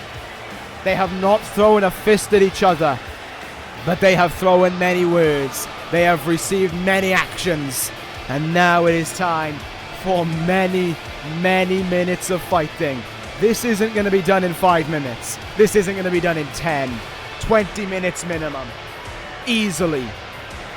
This may well go down as one of the longest matches we will see to a 1-4 finish. And I cannot wait as the Okada Bucks fall from the ceiling here in Houston. We are minutes away from the greatest match we may ever see commencing. Rollins and Okada. You know, what a difference a year makes. A year ago, at this night, Kazuchika Okada had been 24 hours removed from losing his NXT Championship. A year later, we are calling Kazuchika Okada one of the very best in the world. Note how I said one of the very best, because you may have a differing opinion to me, but I have the proof to back it up. This is the greatest one in the world. This is the best wrestler in the world. This is the greatest of all time. This is Seth Rollins. Show me anywhere where Rollins is not the greatest. Show me anywhere where Rollins is not the top and then some. Rollins is superior.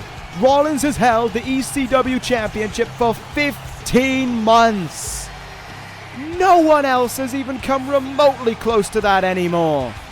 15 months. That is history and then some. On his way to 500 days as the ECW champion. But fighting off challengers left, right and center. Rollins has done it all. Rollins has beaten all there is to beat. Rollins has beaten Kenny Omega, AJ Styles, Kyle O'Reilly, Tetsuya Naito. Name them, Rollins has beaten them. Rollins is supreme. He is superior.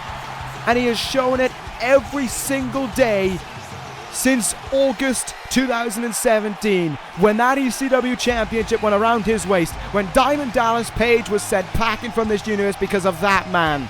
Say what you will about Okada, and I will. He is excellent. There's no doubt about it. He is one of the best in the world. No doubt about it. He isn't the best. Seth Rollins is the best.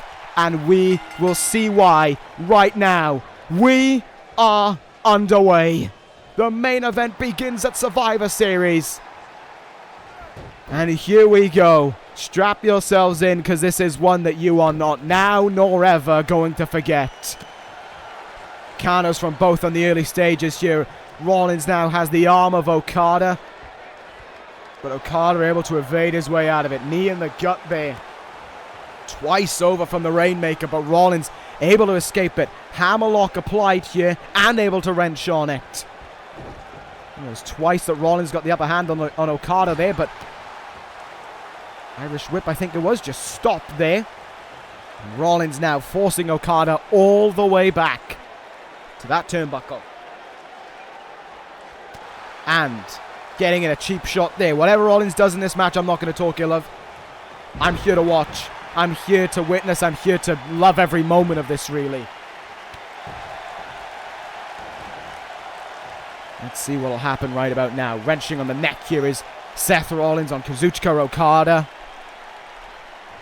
Rollins has the early lead here, but of course, this is a match that they're going to have to pace themselves out for. This is almost a 1v1 Survivor Series match, because they know they can't finish the job in 10 minutes. No way can they. Rollins goes big early, and he misses it. Elbow drop does not connect. That is a vital error made. Chops being traded, though. Hear those. Okada drop kick there, comes out of the turnbuckle, not in the best of phases, but good forearm in the face there, though, by the Rainmaker. Okada, oh, look at that. Great move from Okada.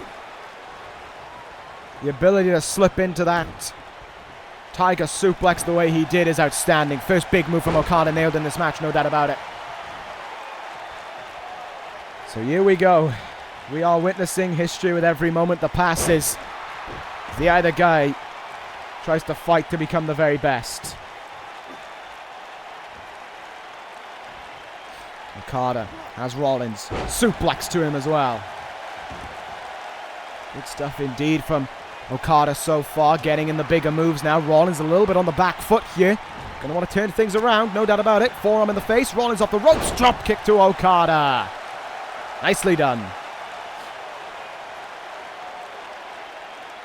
Okada slow to get up to the ropes there. Rollins letting him, though. There's a bit of respect showing. And for the first time in this match, we're going to the outside. Rollins going to risk it all. Oh, God. Is this so wise? Rollins up high. Crossbody, and Okada evaded it. I think Rollins smashed his knee on the LED board as well. That's not going to do him any favors. Into the barricade we go.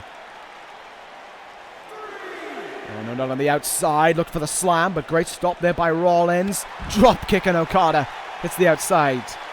Sling Blade could have been a bit more devastating, but then again, I'm not going to micromanage this match.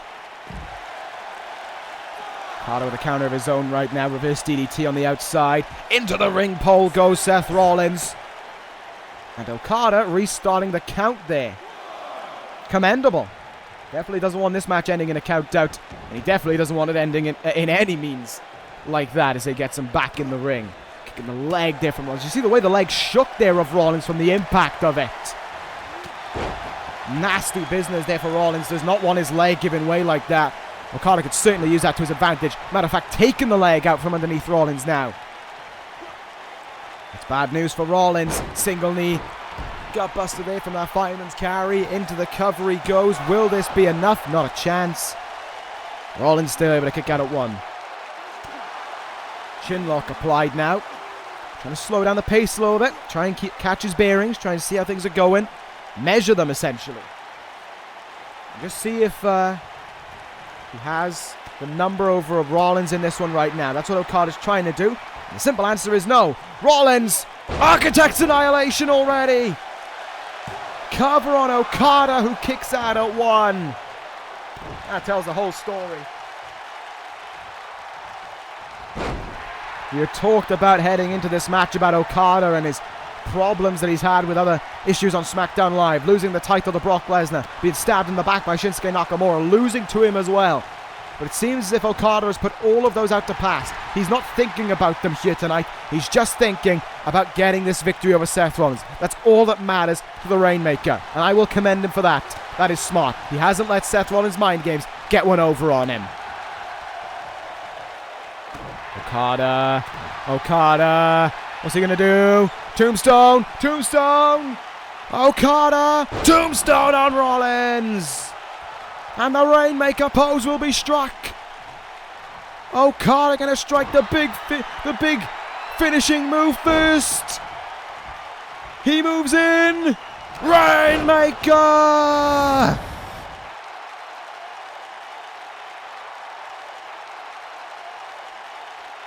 Will this do it? I doubt it, but will it be enough? Cover on Rollins, who kicks out at two.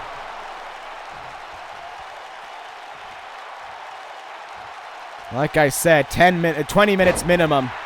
But a Rainmaker this early certainly shows the mindset that Okada has in this match. No doubt about it. Certainly shows where Okada is thinking, where his head is at, and how on point he is. But Rollins can respond exactly the same. Curb stomp!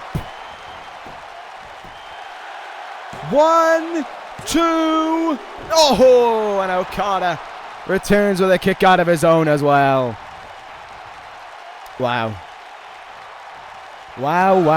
Look at this now, though. Rollins firing back. Double forearm. Sling blade from the greatest of all time.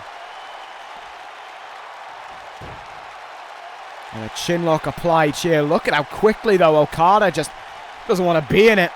Gets out of it instantaneously there. Sending him into the turnbuckle again, and Rollins able to evade it again. What a knee in the face. I don't know if that was from the tombstone or not, but Rollins has blood on his face. A little cut there opened up. No doubt about that one. Minor, I think the blood has already dried on it, so it's just a little open wound. Okada has the same as well. Must have been from that knee drop just now. That knee in the face must have done the job there. Okada now goes up to the top rope. Rainmaker, elbow drop, gets it.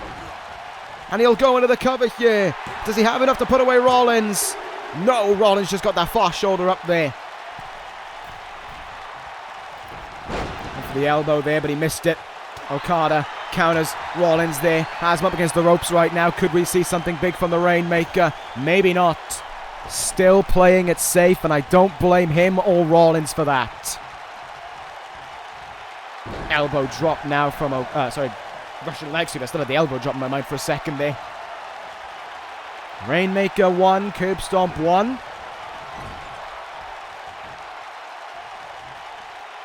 Let's see if that'll change anytime soon. Once again, Okada will try with the top rope. Again, Rollins able to smack him out of there. And now in Falcon Arrow from Rollins. Lovely. Rollins in now. Sees an opportunity to strike. And there he does. Shining Wizard. And Okada not exactly all that sprightly back up to his feet. Could be Rollins' opportunity to work with here. Is he going to go for the cover? He is not. Picks him up on his feet. Seth Walker. Got him. Covers him. Will this put away Okada? It will not. Not even a 2 count. Wow. Knee deep in that chest there of Okada. Gonna do some damage. Gonna restrict some breathing as well. The worst case scenario, it crushes a windpipe. Dropkick attempt is just going to stay as that, an attempt. Front face lock now. Counter from Okada. Kick in the gut here. These guys are just trading it back and forth right now. Neither one giving the other an opportunity to work in this matchup. Rollins in, off that rope, and he strikes again with the dropkick. Oh, that was right in the nose. Okada back up to his feet, however. Back elbow there to Rollins. These guys putting it all on the line, trying to slam him, but Rollins cementing his weight into the ground there. Great idea. That, too, was a great little clutch there. Kept the arm and the neck held in. Okada couldn't escape. These guys know each other so well already. Counters to counters to counters. This is what makes them the greatest. How quickly they can get themselves out of any shit. Oh, no. Architect's Annihilation. Wait. Rainmaker. Counted into the Rainmaker. Oh, my goodness. Cover. There's 2. No. That was a Rainmaker. I don't care what anyone says. That was a Rainmaker right there. The way he controlled that wrist. That could have been it for Rollins. Good thing that it wasn't. And again, he gets himself out of that predicament. And again, though, he gets countered by Okada. Forearm in the face now. Up against the ropes. So Okada going to look to strike big here, maybe. Irish whip. Back elbow, no. Rollins stuffs it. This match so competitive right now. The crowd here in Houston glued to their seats, watching 2 of the greatest compete. Rollins in, back suplex, face buster, goes into the cover, trying to put away Okada, and he will not.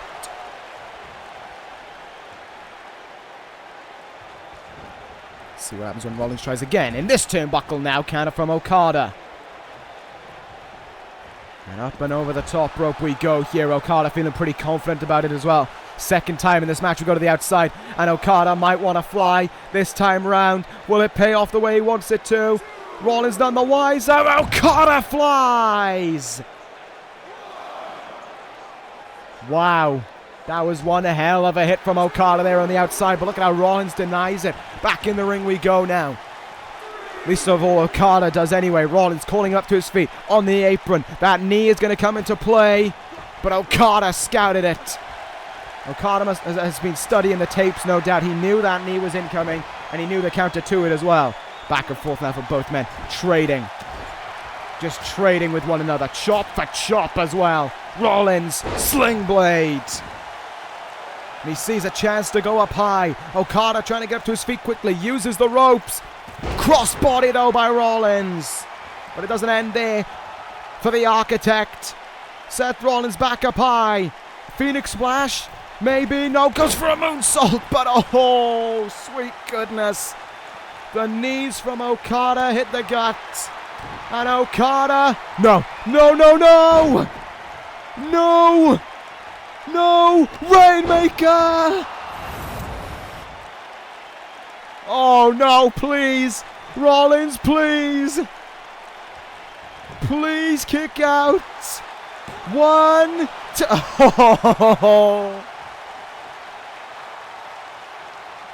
Oh, he did more than kick out. He sent one hell of a message to Okada. but the Rainmaker pose is struck again. Here goes Okada. Clothesline, clothesline, and the drop kick from Okada finally strikes in this one. Tombstone, tombstone, tombstone from Okada. No, Rollins candidate. Tombstone of his own.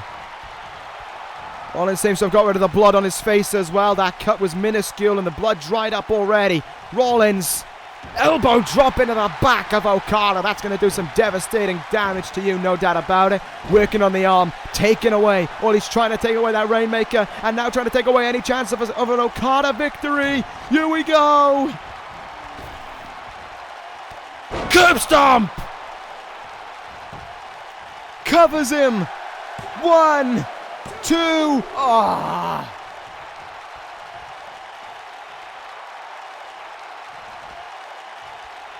What does it take? What does it take? I said in the last match how I knew what Lesnar needed to win. I don't know what either guy needs to win anymore.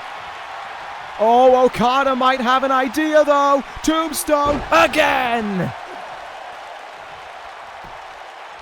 Another tombstone from Okada, and the cut has reopened on Rollins, and it is worse. It is worse than it was before, but Rollins ain't giving up. Rollins ain't giving in here. Another flurry of strikes incoming. There are your forearms. Here's your sling blade to go with it. Rollins rolls through. Avara Kedavra to Okada. And now what are we going to see from him? Now what else does Rollins have up his sleeve right now? To the ropes we go. Oh, that cut is looking nasty on his face right now. Not as nasty as Sting's, but pretty damn nasty nonetheless. Okada sent throat first into the ropes. It's going to do some damage on your throat. Stop you breathing. Great counter from Okada though, no doubt about it. Okada could be in. Might have looked for the Rainmaker there. Might have looked the transition round. Rollins stopped it. Rollins in now again. Another Avara Kedavra. Dragging him now from the ropes. Wait a minute. Here's looking at you, Kenny Omega. V-Trigger. Will it end Okada? No. The opponent Rollins beat at SummerSlam. His move was not useful enough. Rollins almost eyeing up Okada there, thinking, I know what I need to do to end this one. I know what I have to do to finish this. Takes him to the ropes again. Might be trying to take the throat away from Okada for all we know. He's going to go again here. Again against those ropes and again. Into the ropes goes Okada's throat. Rollins up high. Is this going to be the time he looks for the Phoenix Splash? No, he went for an elbow drop.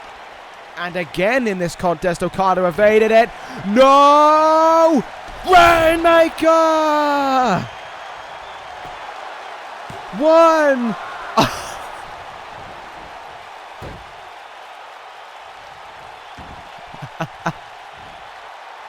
He kicks out again.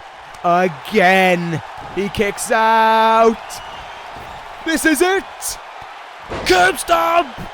It's over. It's over. Done. Seth Rollins is the greatest of all time. Oh.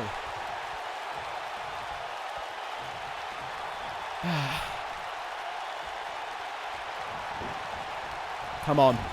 Come on, Rollins. You have won so many matches. You have retained the title so many times. You know what to do here. You just know.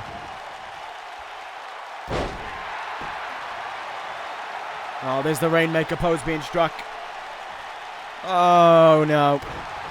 Oh, that's not what I want to see. Come on. Up to your feet. Up, up, up, up, up. Fight. Fight. Win. Win, Rollins. I'm not getting much win from you right now. Stump puller from Okada. Rollins' legs have certainly been rushing him around this ring, so this isn't a bad idea as well. They're going to be hurt. They're going to be sore. They aren't going to be enough to make it tap out. To the ropes we go now. Here we go, up on that top rope. Okada was looking earlier. Rollins will look now. The only difference is Rollins is going to strike. I love this move. Superplex. Roll through. Falcon Arrow. Got him. Cover. Does it have enough in it? 2. No. Oh my God. How? Top rope. Phoenix Splash. Now's the time to strike. Rollins will go again. And there's the knees again from Okada. I think every single move they've got. Oh my God, no. The wrist control. The wrist control from Okada. A trio of half Rainmakers. Don't let that be it. Don't let that be it. Don't let that be it, Rollins. He kicks out at 2.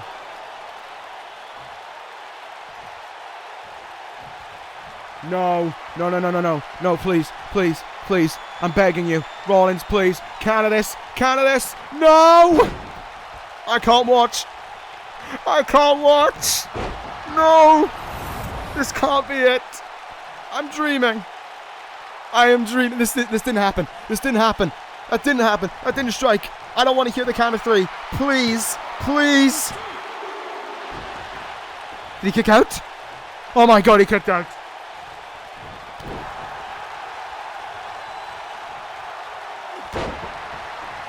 He kicked out. The match is still alive. Rollins is still alive. Oh, sweet goodness, yes. I'm shaking. I'm sat here shaking because I'm so nervous. Come on, Rollins.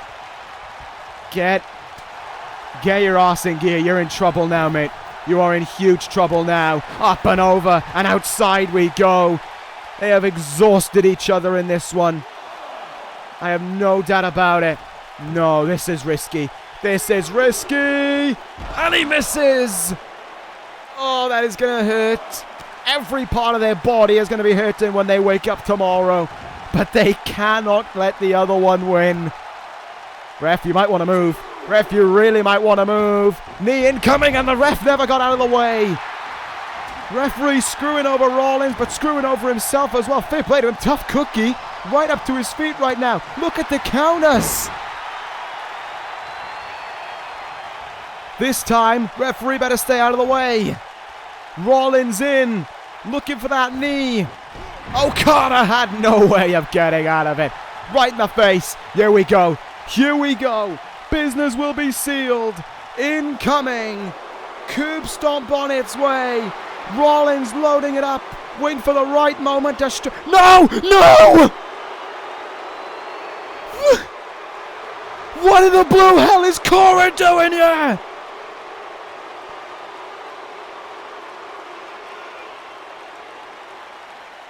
What? No, he's coming back. He's going after Rollins. What? No! He was evicted. He was told to leave NXT last night.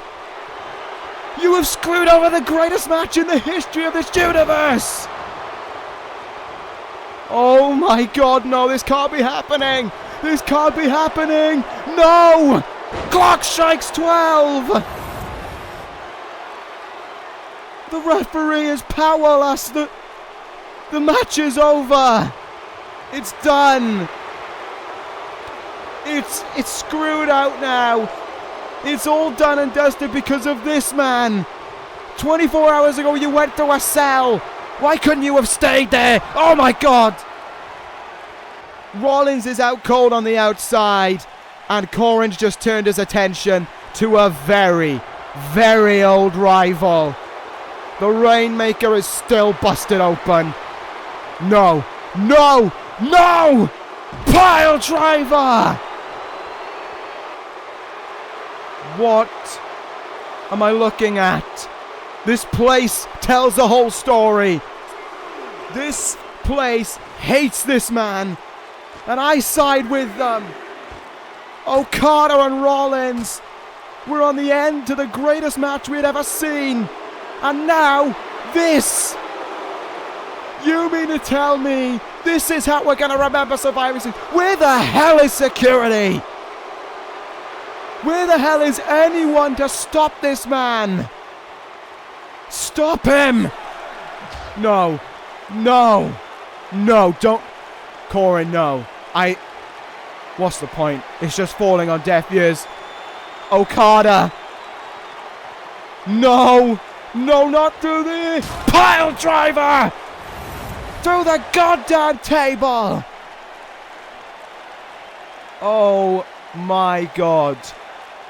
So you mean to tell me, to close out the greatest match we were ever seeing, and to close out this edition of Survivor Series, we end it with Corin? Oh my God. This is how we end Survivor Series. Rollins isn't the greatest, Okada isn't the greatest, but one thing is for certain, and that one thing has been certain since day one. Corin, you're a prick. We're done here. Fuck you.